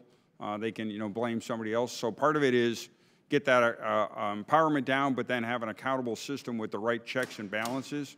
Our contracting officers are many times the last line of defense, and so making sure that they are comfortable that if something doesn't look right, they aren't going to let the pressure of the operational mission pressure them into doing something that isn't right. And then I would say the last is trust in leadership. And so me getting the word out, me going around, and them having the trust that I will back them up if they see something that's wrong, and I'm not going to blame them for the failure. Part of what we're also trying to do by decentralizing a little bit more in the acquisition piece is we'll let folks operate at a lower level so that they can learn at a low level, where if they don't have it perfectly right, they can learn without a massive impact. Part of the challenge when you have a bureaucracy that pushes decision-making too high up, the first time they actually learn is when it's very risky if they don't get it right. And so part of the culture is it's okay to fail if you're failing doing the right thing. It's not okay to fail if you're willfully or you know, acting in a deceitful way to try and. So we both agree it's culture. Yes, sir. When did the culture change? When did it change? Assure us today that the culture is different than it was. Yeah, yes, sir. I mean, I've got a daytime group of 2 December, so I can tell you that's everything I've been doing since the 2nd of December. You know, in looking at the Navy, I know the CNO and the SecNav have been pushing that since they've got on tenure. Can you elaborate on what that culture looked like then that led to the scandal to begin with, and why you think it's different today? Sir, I can't. I mean, I'd be happy to take a QFR for you and get more details. That was before my time in the Navy, but I'd be happy to provide my perspective, at least on what we're doing going forward, and my personal commitment that you know, we are putting the safeguards in place so that that couldn't have happened either from a you know, instance perspective or from a cultural perspective. Fair enough. Thank you very much. The chairman of this committee last week said that, quote, the Pentagon doesn't have enough contracting officers to obligate all the money it's about to get. Everyone on this committee has been focused on rebuilding and restoring the strength of the United States military. And I thought that, I don't have time left for a question, but as a former Supply Corps officer in the United States Navy myself, my hope is that each of the branches will explore avenues to go out and recruit contracting officers, both in uniform and civilians, to join your ranks, but find those in the private sector who have good experience, who have the right background and integrity, and that you'll find innovative and creative ways to do that. So with that, I yield back. Ms. Murphy. Thank you. Thank you, Chairman. First, I want to thank you all for appearing before the committee today. I also want to thank the Chairman and the Ranking Member for holding this hearing to continue to provide oversight over such an important topic. You know, I wholeheartedly agree that the Department's traditional acquisition process is too slow and cumbersome, especially when it comes to keeping up with the short technology life cycle.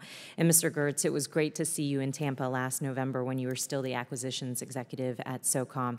I want to congratulate you on your new role with the Navy, and I think the entire acquisition community will benefit from your extensive experience and your appreciation for innovation and rapid acquisition. I want to ask you, Mr. Geurts, and all of the witnesses about the value of rapid acquisition models. In particular, I know that SOCOM had used alternative acquisitions authorities and exemptions with great success, including the use of other transactional authority, or OTA, which was granted to the department as an alternative business process to quickly and flexibly fund research and prototype development. In my district in Orlando, the Army just recently stood up an OTA consortium called the Training and Readiness Accelerator, which is affectionately known as TREX. This OTA consortium will focus on investing in opportunities to expedite prototypes in areas like AI, cloud computing, medical modeling and simulation, and cyber in order to increase our readiness. Can you talk a little bit about the value of alternative acquisition models like OTAs? Specifically, how are you currently using OTAs in each of your respective services? And how are you ensuring that this contract instrument is properly managed and used to its greatest effect? Thank you. Maybe I'll start and then I'll pass on my colleagues, and thank you for those nice comments. It gets back to my opening comment. I talked about kind of the 3D approach we're taking. One of that's differentiation. And I think one of the challenges we've had in the acquisition system was trying to create one perfect process to do everything. And I would say some of our success at SOCOM was related to having many different ways to do things and then empowering the workforce to choose the right things to do. And I think this committee has done a great job of giving us more tools to use. Our job now is to train the workforce to use those tools effectively. I would put OTAs in that category, prize challenges, rapid prototyping events, and I think we're each doing all of those. I'll at least speak for the Navy. You know, we're putting OTAs in place, but OTAs are good for some things and not for others. So you got to put the education and training in there. So my I guess my final plea is, the continued support for the Defense Acquisition Workforce Fund, because we will not succeed if we can't get the training out to all the workforce members so they know how to properly use the tools. One, so they know the tools are available, and two, so they use them in the correct manner. As we do that, I think we can really accelerate our capability, and I'll turn it over to... And before I have the other witnesses answer, do you feel like the Defense Acquisition Workforce Fund today is adequate for what the needs are? I think we're going to have to continue that dialogue. I think it's been, over the years, it's been whittled down some. I think it's, I think there's some more flexibility we might be able to put in there that would allow us to do some things. Each of the services, I think, uses it uniquely for their particular situation, which I think is a strength. And so I think that's probably something worthy of continued dialogue. I'm happy to take a question for the record. I have a follow-up with you on that specifically. Thank you. I look forward to that. Dr. Jette? As you cited, OTAs are a vehicle that we've been using. We did 361 agreements last year for $1.5 billion. So we've gone from basically $634 million to $1.5 billion in 3 years. So we are trying to find the most appropriate applications for them. But as I said in my comments, and I totally agree with Mr. Geurts, the right type of contract gives us the best vehicle.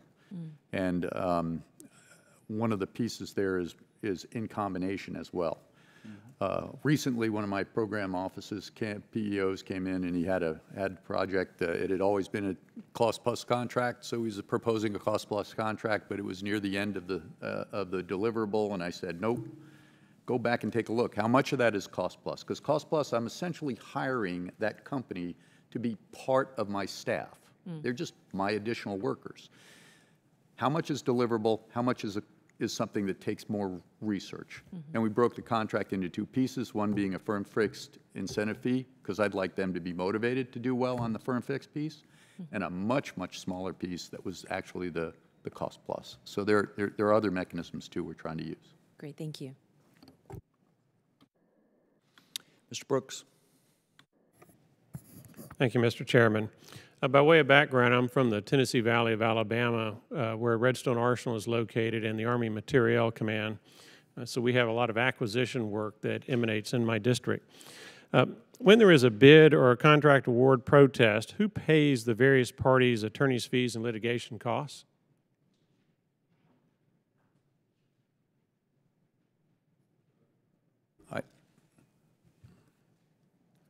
I'm going to yield because I'm not sure I would give you the right answer. I can provide you the QFR for that, sir. Well, is it the parties themselves?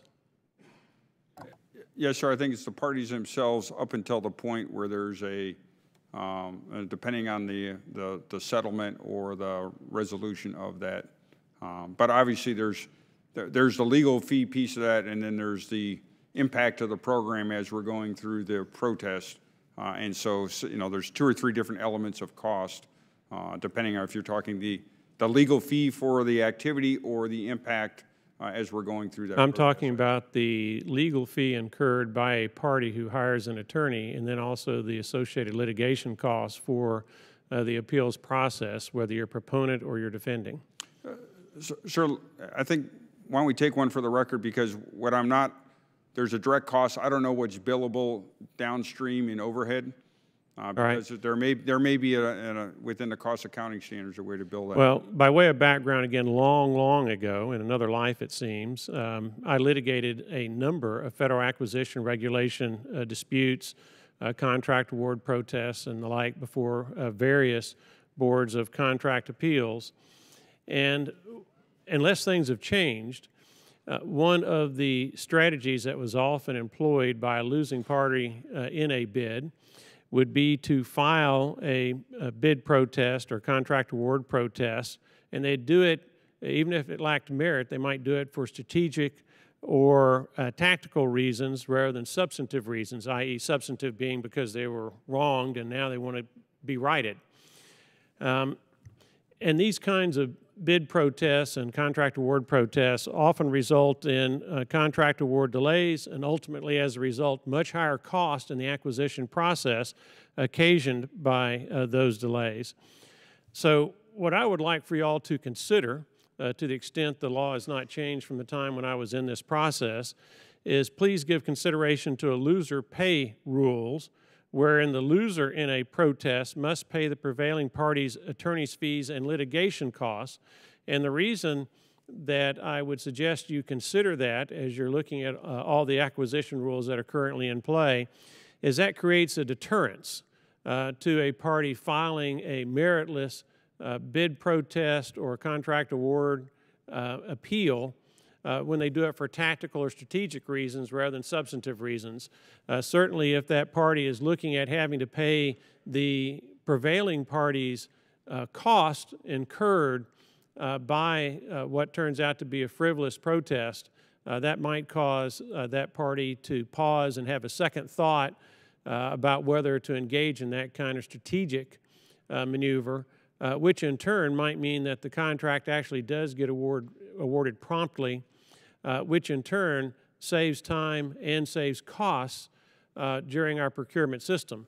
And that's my personal experience, and if any of you three gentlemen would like to comment on that, I'd love to hear your opinion about how the current process works or what changes we can make to try to reduce the number of bid protests that lack merit and are filed for tactical or strategic reasons rather than substantive reasons.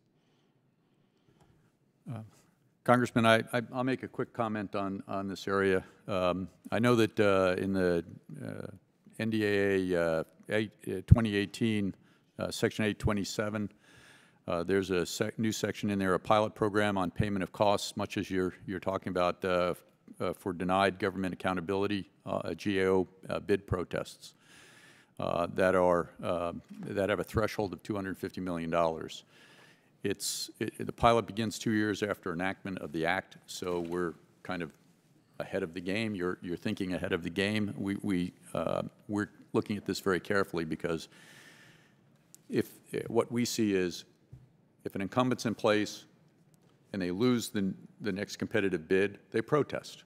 Why not? They're going to cause the contract to get extended, and then they get paid during that extended period. So there are a number of little loopholes in the way we do our business that encourages them with no penalty on the other side.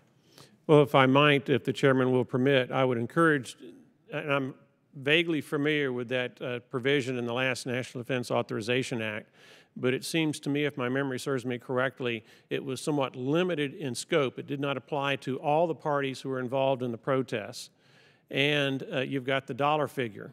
But anything you can do to help deter these frivolous protests, I would submit would better enable the acquisition process to do what it's supposed to do, and that's get what our warfighters need and get it faster and cheaper and better. Dr. Roper or the chairman says you can also add your insight. Just one quick comment for consideration. So you're absolutely right that the government pays pays for protests. Whether we pay 100%, we'll get back to you, but we definitely pay for it. The warfighter pays too because it delays fielding. And one thing that's always given me concern is you can really protest twice. You can do the protest through the GAO, and then you can go to claims court. And I think it's worth considering. It's not something that we can do, I think, regulatorily, but it would be great if a protester had to pick where they wanted to go. So you only get to protest once, and that would take 2 steps out of the process. So I definitely agree that this is an area that is ripe for thinking.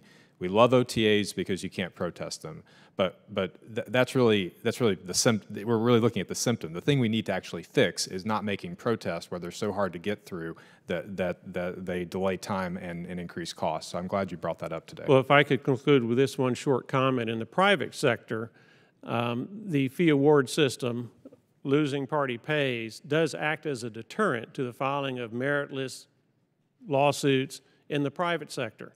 And I would hope that you would consider applying that to the acquisition process in order to raise the stakes, put more skin in the game. You better be right if you're going to protest. Thank you for the additional time, Mr. Chairman. No, good questions. Ms. Davis. Thank you, Mr. Chairman. Thank you to all of you for being here today.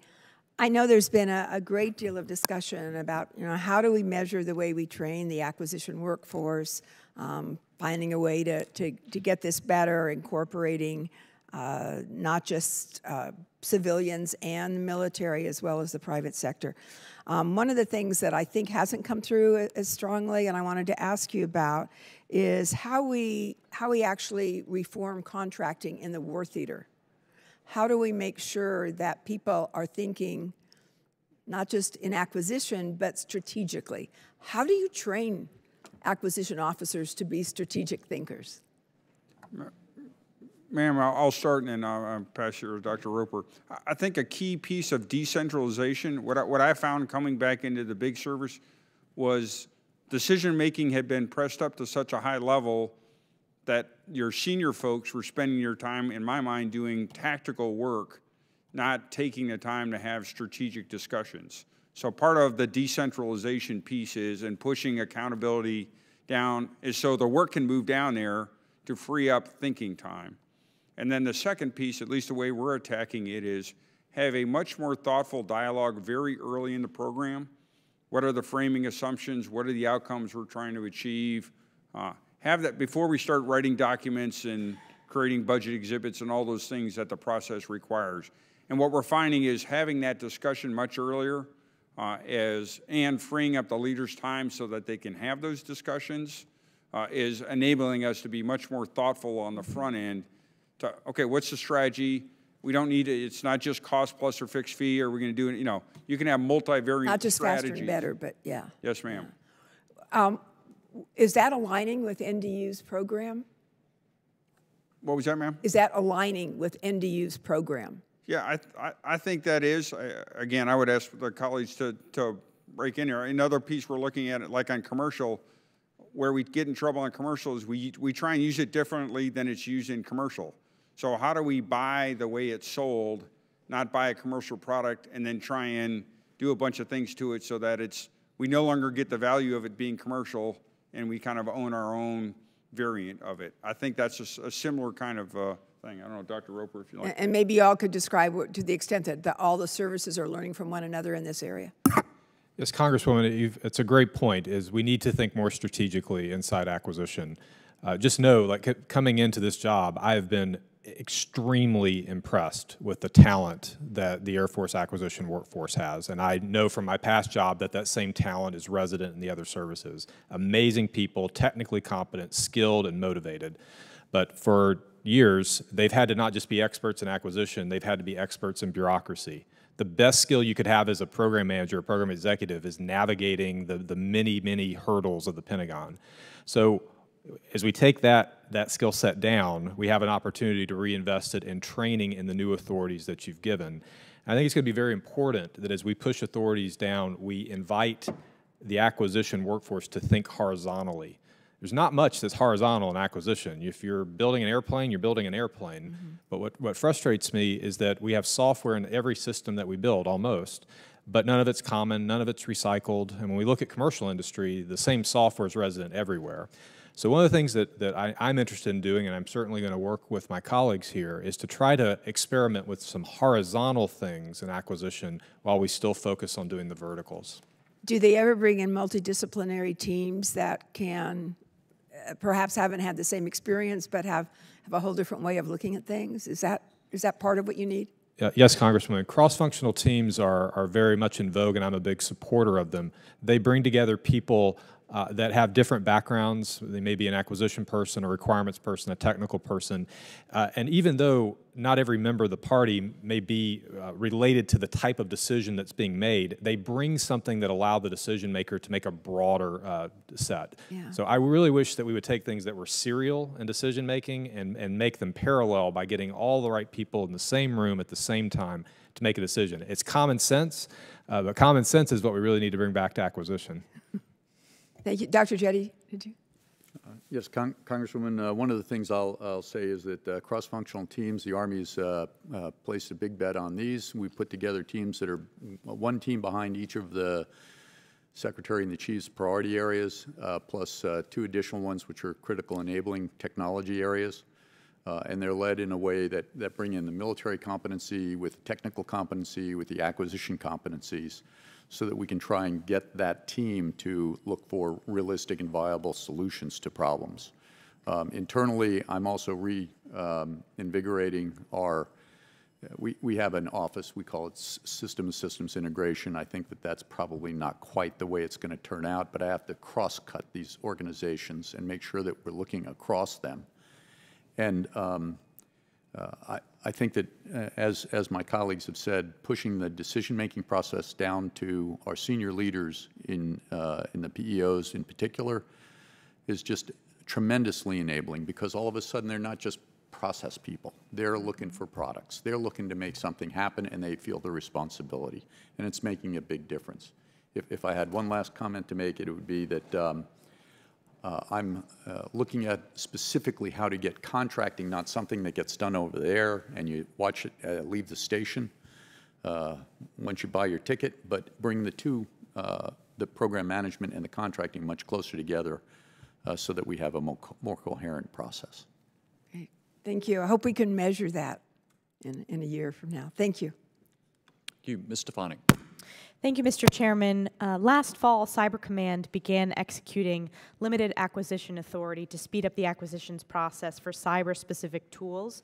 This was based on an authorization included in the FY16 NDAA for Cyber Command to execute contract actions up to $75 million a year through the end of FY21. Has that improved the acquisitions process in our rapidly changing world of cyber warfare?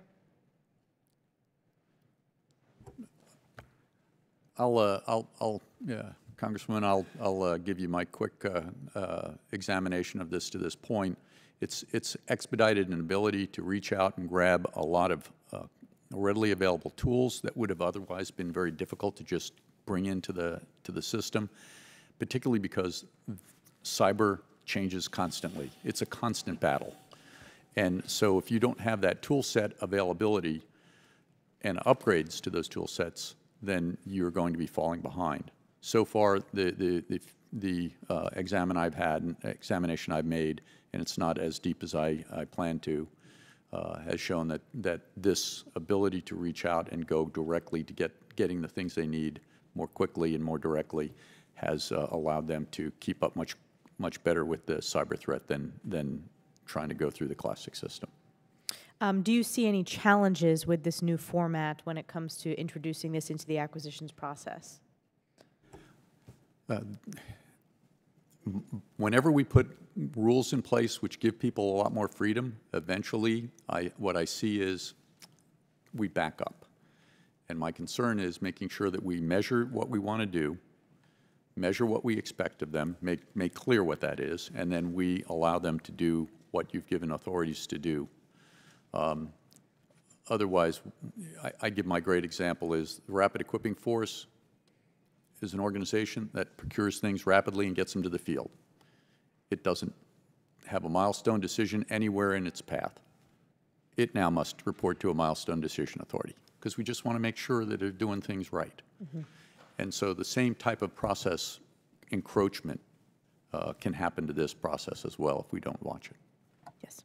I'm good to see you again. You too. You know, as I think you know, we at SOCOM had kind of put in a person there at Cybercom to get them kind of up to speed and at least start with that model. And at least in my discussions with him as he came back was, you know, they're getting the discipline in. I would say though that in terms of impacting acquisition programs may not be a direct correlation. And so, you know, in the Navy, we have designated tech warrant holders, just like we do for shipbuilding, in the cyber domain. So we have tech warrant holders who are the technical authority for any cyber capabilities either we're developing or we need to put into programs.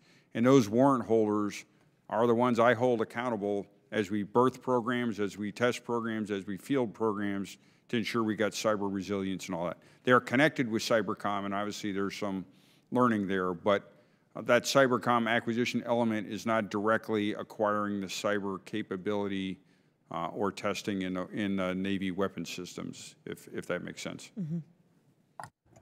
Congresswoman, I think what you should expect to see over the next couple of years from me, and I wouldn't be surprised if it's true for my colleagues, is a continual frustration with applying normal acquisition processes that were really developed for hardware-driven things to software.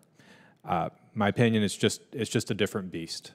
And we probably need a different process and need to train people fundamentally differently than we would someone that's going to build something that's very hardware-driven, like a plane or a bomber. Whether or not we have the authorities to do it as currently given, I think that's an open question that will keep coming back to say, you know, this is an area where what you've given us isn't quite tailored for this. But in order for us to build the military that is going to be needed to deal with peer competitors, which the National Defense Strategy demands of us, we're going to have to dominate in software, and we cannot do it the 1990s way. And so I think you'll see lots of things pop up, but we really need a systemic change, and that's something I look forward to working with my colleagues. We can't do this one way in the Air Force and then do it a different way in the Navy and the Army. So we have committed to work together on these things that are enterprise-wide. Yeah, I think your point, Dr. Roper, about applying the acquisitions process from hardware to software is not the right approach. So we need to continue hearing from you about the authorities in terms of how we move towards a software-specific acquisitions process. My time's expired. Mr. Lamborn. Thank you. Last but hopefully not least, thank you for having this important hearing. And I couldn't be here earlier. I got here as quickly as I could, so hopefully my two questions haven't already been asked. But the first one is on innovation strategy. In June of last year, GAO identified several key enablers for promoting innovation. Having a strategy was one, aligning investments with goals was another, and the third one I want to focus in on protecting funding for riskier projects. And I think of directed energy. A lot of times that's been starved for funds because people say, oh, it's always over the horizon. The potential is there, but it's too far in the future. Now we are seeing both strategic and tactical applications and possibilities for all of the branches that you represent. So, but that's an example where you can starve the funding because there's always more urgent needs that are current. So how do you protect riskier projects and technologies and innovations by giving them the proper funding that they have to have as they're being matured? Yeah, sir, I again appreciate that. You know, a challenge in my previous life at Special Operations Command, a very busy command, and if you were not careful, you would prioritize readiness today and then lose readiness tomorrow.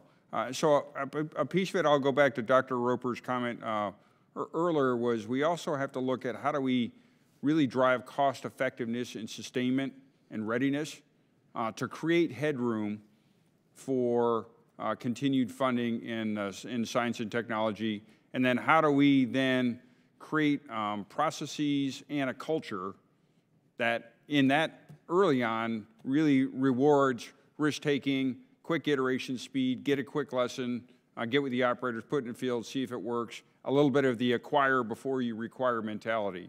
So we need to make sure we're driving costs down that in the readiness accounts that don't crowd out our ability to invest in the modernization accounts. And then I think the last thing I would say, and we all get together fairly regularly. Congressman Davis had a question, do we interact? You've got an Air Force SOCOM guy in the Navy, and you've got a very, we're here as a very interesting brand. We spend probably more time together now than ever in figuring out how to cross-deck ideas, technologies, because the fastest way to get in the field is take what somebody else has already taken to one point or another. Yeah. Congressman, there's a lot that we can do, and if we're going to achieve a military that can deal with peer competition, we are going to have defense funding that is for the future and be very, very strategic and dedicated to not making it a sacrificial lamb for today. Now, often this is a classic readiness versus future capability argument, and that I think will be recalibrated based on the National Defense Strategy. But there is a lot we can do to make that recalibrating easier. We could certainly try to get the cost of logistics and sustainment down where a lot of money is going. I feel like that's a place where we've got bad cost, what we could fix that would free up money that we could invest elsewhere. I'm frustrated that we don't design for upgradability. So we pay a lot upgrading systems. It takes a long time. It takes a lot of money. Commercial technology upgrades sometimes on its own. So we can learn a lot from them, that a way that you can maintain readiness is to have systems that can upgrade and spiral faster than the enemy. And if we were to do those two things, there might be more resources that we could dedicate to the future. So we could finally have laser weapons and hypersonics and all the other things that we want, but so often become the bill payer because of the here and now. The funny thing is you can get everyone to agree the most important thing for us to do is to have those capabilities in future, but it's never the most important thing today. Yeah. And so we need to make it easier to make it the most important thing today. Yeah, thank you. Congressman, the Secretary of the Army has said that readiness is critically important, modernization comes next. But he also has said that modernization is our next readiness. It's a continuous process. It's not, that's modernization, this is readiness. So to that end, we've been working on developing some methodologies and policies to ensure that we don't allow our seed corn to be eaten by today. One of the things is we have a 60-40, 80-20 rule that we're putting in place in policy, which helps 6162 money. 60% of it has to be tied directly to a path to some sort of programmatic application, but 40% of it doesn't. It gives you can be a little bit more circumspect in exactly how you're going to apply it, and that gives the freedom for innovations you don't expect and you don't see. In the same way, even at the 6.3, 6.4 level, same situation. 80% for something that's pretty well tied, 20% a little less so. It gives us an ability to leverage that creativity again. We keep talking about the valley of death, then we do nothing about it. So we are actually fencing off money specifically that senior leaders will then decide, yes, I'm going to transition that, and I'm going to deliberately decide to delay the program six months, whatever it takes to get this technology into the program, as opposed to leaving it for the technologists and the PM to try and figure out. I think the last thing I'd bring up is that we have a mechanism for funding. The RCO, the Rapid Capability Office, and the Rapid Equipping Force. Rapid Equipping Force is sort of a pot that gets refilled. The RCO is a decision-making process with the funding people in the room, and the chief and the secretary make decisions on that. That's, in fact, how we're funding right now an accelerated effort on directed energy, is through those processes. Thank you.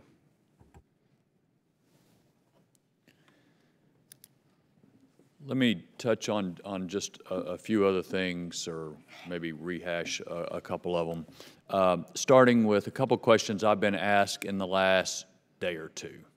Dr. Jette, why aren't these cross-functional teams that the Army has set up just another layer of bureaucracy?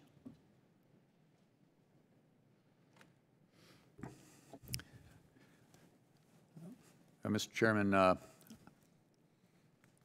I've been looking at the cross-functional teams. I'm being introduced to their purpose and objective, and I think that there are some real values to them. And the biggest issue to me is that I see the value. I want to see whether or not there's a decay in the value over a long period of time, and I don't think that there's any intention with the senior leadership to allowing that to happen. If you were to ask me what the biggest problem I'd have with respect to acquisition, it would be that I don't have a tight linkage between the people who generate the requirements, the technology people who can bring the capabilities to the table that you want to think about as you're looking to the future, and the acquisition people who actually have to get it into the field. The idea of the cross-functional teams is to bring that entity together in one place for specific areas of critical importance, and those are the 8 areas that they've been designed for. By putting these CFTs together and selecting leaders that have a lot of operational experience to be the leaders of the teams, so they bring leadership as well to the team, and then you tie across that, we're required by the chief and the secretary to put good people underneath that team. I think that it may well be a much more expeditious way of getting to good requirements and prototyping and prototype experimentation on the operational side of things than each is here, here, and here. The question is, can we sustain that effort? And I know the chief and the secretary are committed to do so. Okay. I think it makes sense for what it's worth. I think the challenge is not just having it be something other than just another hurdle that a program has to get through. And obviously a lot of that falls on your shoulders. Second question I've been asking the past couple of days is, suppose that we have a firm fixed price contract on a vehicle or a ship or an airplane that requires steel or aluminum, and the government takes an action that raises the cost of steel or aluminum. Are y'all going to renegotiate those contracts?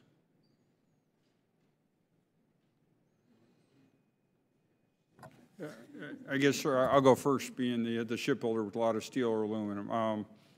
I think all three of us would, certainly support the SecDef's position on this whole issue.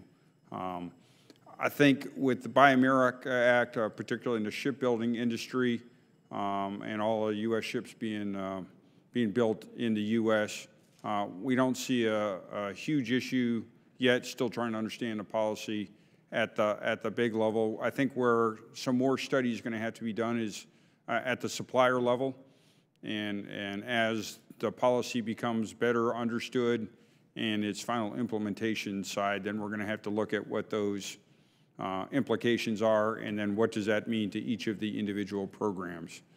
So I would say too early to say, yes, we're going to renegotiate or not. I think we're still in the understand the policy and the impact perspective, and then from there we'll go investigate the impacts of the programs. Okay. Mr. Chairman, I think this is one of the issues that we will truly have to have a department position on. So I think for the Air Force's point of view, we're committed to work with the other services and the Office of the Secretary of Defense to make sure that whatever our response is, it's done together. But your point is well taken, that this will impact programs, and we need to understand that sooner rather than later. Yeah, no, I think that's definitely true. There was some discussion earlier on intellectual property and data rights, and I think y'all have alluded to the fact that there's criticism from contractors when the government comes in and says, give me all your data or else. There's criticism when a different contractor wants to bid for repairs, but the initial contractor owns all the data and won't let loose. We put some provisions in previous legislation to try to help build up a pool of expertise on intellectual property so that there could be a negotiation from the get-go about this. So these concerns could be a part of the negotiation every step of the way. My question to y'all is, today, do you have the expertise you need to navigate through these different considerations and challenging issues? Mr. Chairman, I think this is an area we are going to look for additional expertise in the acquisition workforce. I thought one of the important questions earlier is about putting in the young officer to negotiate a contract against a team of lawyers from a large company. And although we ought to train that officer or acquisition professional to be as good as they can at the negotiating table, I think there's a broader issue, which is we're not really incentivizing the behavior that we want. We say we want open architectures, we say we want modularity, we say we want data rights, but it's hard for us to actually reward a contractor for giving them to us. And so I think we'll want to balance being able to have the right expertise in the government to be able to argue well, but also explore ways to try to make giving us a truly open system where we can change things quickly an advantage to the company that gives them to us. And it's something that I feel that we've not done a great job of in the past that I hope we will think about very earnestly for the future.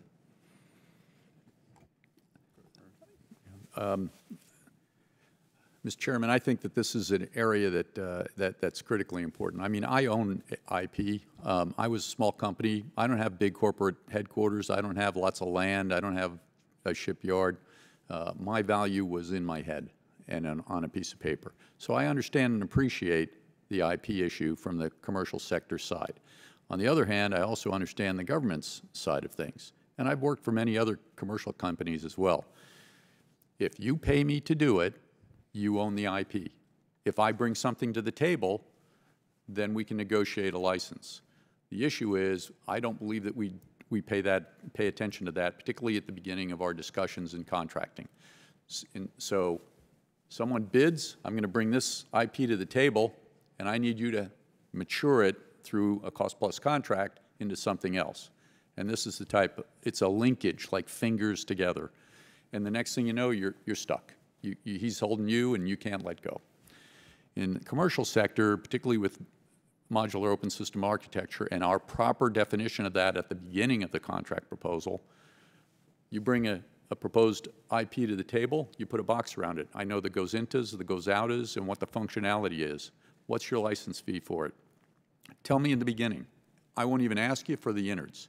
I won't ask you to deliver it because I own the license. If I buy your product and your contract, I'll own that license in perpetuity. Then when you develop something, I want the commercial standard. Commercial standard is if I paid you to deliver it. It comes with a piece of paper telling me how it looks. I think that we need to take a much harder look at this issue that companies, if we ask them after we put that in, we didn't put it in the contract, we ask them later on, and we get these huge bills for delivery of something they have on hand because they can't make it themselves if they don't have it on hand.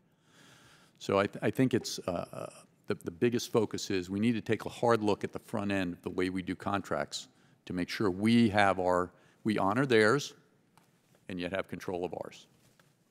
I'd just say that's exactly where we've been trying to push things, and I continue to worry about whether the government has the knowledge and expertise and experience base to get into those negotiations early on, which is what needs to happen.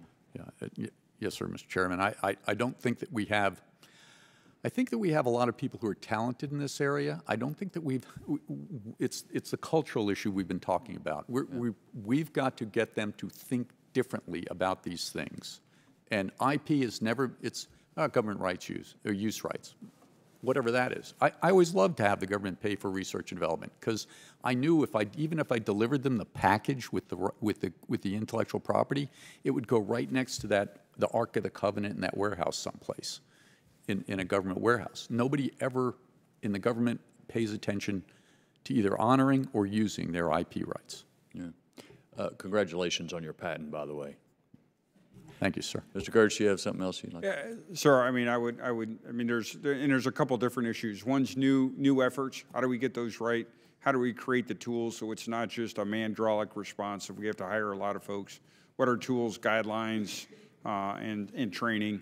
And then we've got some fairly challenging legacy issues where there's reversely asserted rights. And in that case, I think we just have to get to those discussions and resolutions, whether it's within the program or without, as fast as we can to understand. Part of my challenge is we've had a lot of lingering disagreements that linger on through and don't get resolved in one way or the other. So I think where we've got legacy programs, it's driving to quick resolution, whatever that is, so that we can move on. For the new programs, it's having the workforce and the guidelines so we can put the right things in up front. And we'll be working both of those simultaneously. Everything we've talked about pretty much today has been hardware or software. We have not talked about service contracts where, according to some estimates, most of the contracting money goes. Can each of you offer some observations about the challenges with service contracts and areas of reform you think we ought to consider together? Sir, I think the number one thing I found over my experience as service contractors, it's requirements driven. So getting, and many times the requiring agent, if they're an operational unit or they're using component, they don't tend to be heavily steeped in acquisition expertise. So training the requiring agent and working with them to get an actionable requirement that we can create a good business solution for, I think is a critical step. Actually understanding the spend and looking where we've got cross-enterprise spend, and so big data and all that I think will help in that regime.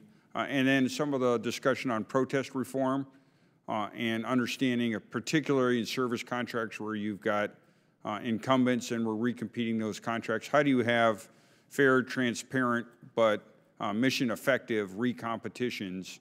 Those would be the three areas where I think continued emphasis would be worthwhile on all sides of that equation.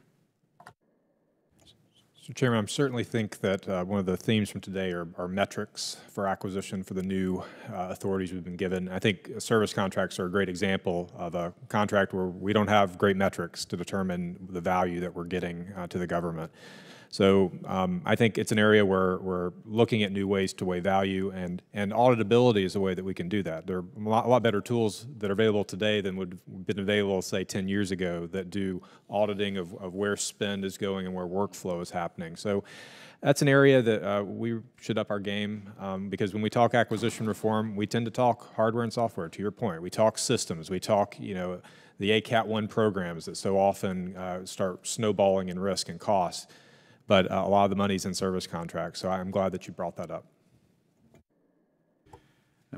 Mr. Chairman, I have, last year my contracting command did just the Army Contracting Command, ACC, did about 210,000 contract actions. About 100 of them cover 80% of my money. So that means that I've got a lot of contracting officers do a lot of other contracting actions. One of the methods that they do to try and reduce that number, because it would be even greater if we were to really get a better handle on these service contracts, is they consolidate. So they hire one consolidated vendor who then does really all their contract actions. The end state of that is whatever you negotiate on day one is what you have 5 years later on that contract. And you have no real competition internal to that contract, and you have difficulty adding and removing people that are performing well or poorly or new players. I think that this goes back to one of my issues of taking a look at our contract methodologies, not necessarily the vehicles themselves, but how we allow small vendors to participate. The mom and the pop shop can't just enter the marketplace, get involved. You have to become a SAM registered contractor to be a part of the team that wins the local based contract for plumbing. And then you have to agree to the price to install a water heater, the price to fix a toilet, the price to ... And these service contracts, those type of service contracts are not inconsequential. And they add up, and we have little control once we let them go. I just bring it all back to us taking a hard look at exactly how we can reduce the need for consolidation and put a much more qualified vendor or some other system in place that makes it very easy to just let a task order instead of a whole contract for some of these smaller service issues. Well, part of that gets back to data transparency, which is what we ran into last year as we started to look at this issue, just a lack of information. And obviously it spans a wide range from mowing the grass at the base to everything, you know, space services or something. So it's a wide range. Thank you all for being here today. Thank each of you for being willing to serve in these positions at this time. As I said at the beginning, I think we've done a lot, but I think there's a lot more to do, and we can all be more successful working together. We may not agree on everything. A lot of the reforms we passed in the last 3 years have not exactly met with enthusiastic support from the department. But as I said, we're committed to continue, and we look forward to working with each of you to make acquisition more agile and to get more value for the taxpayers. Hearing stands adjourned.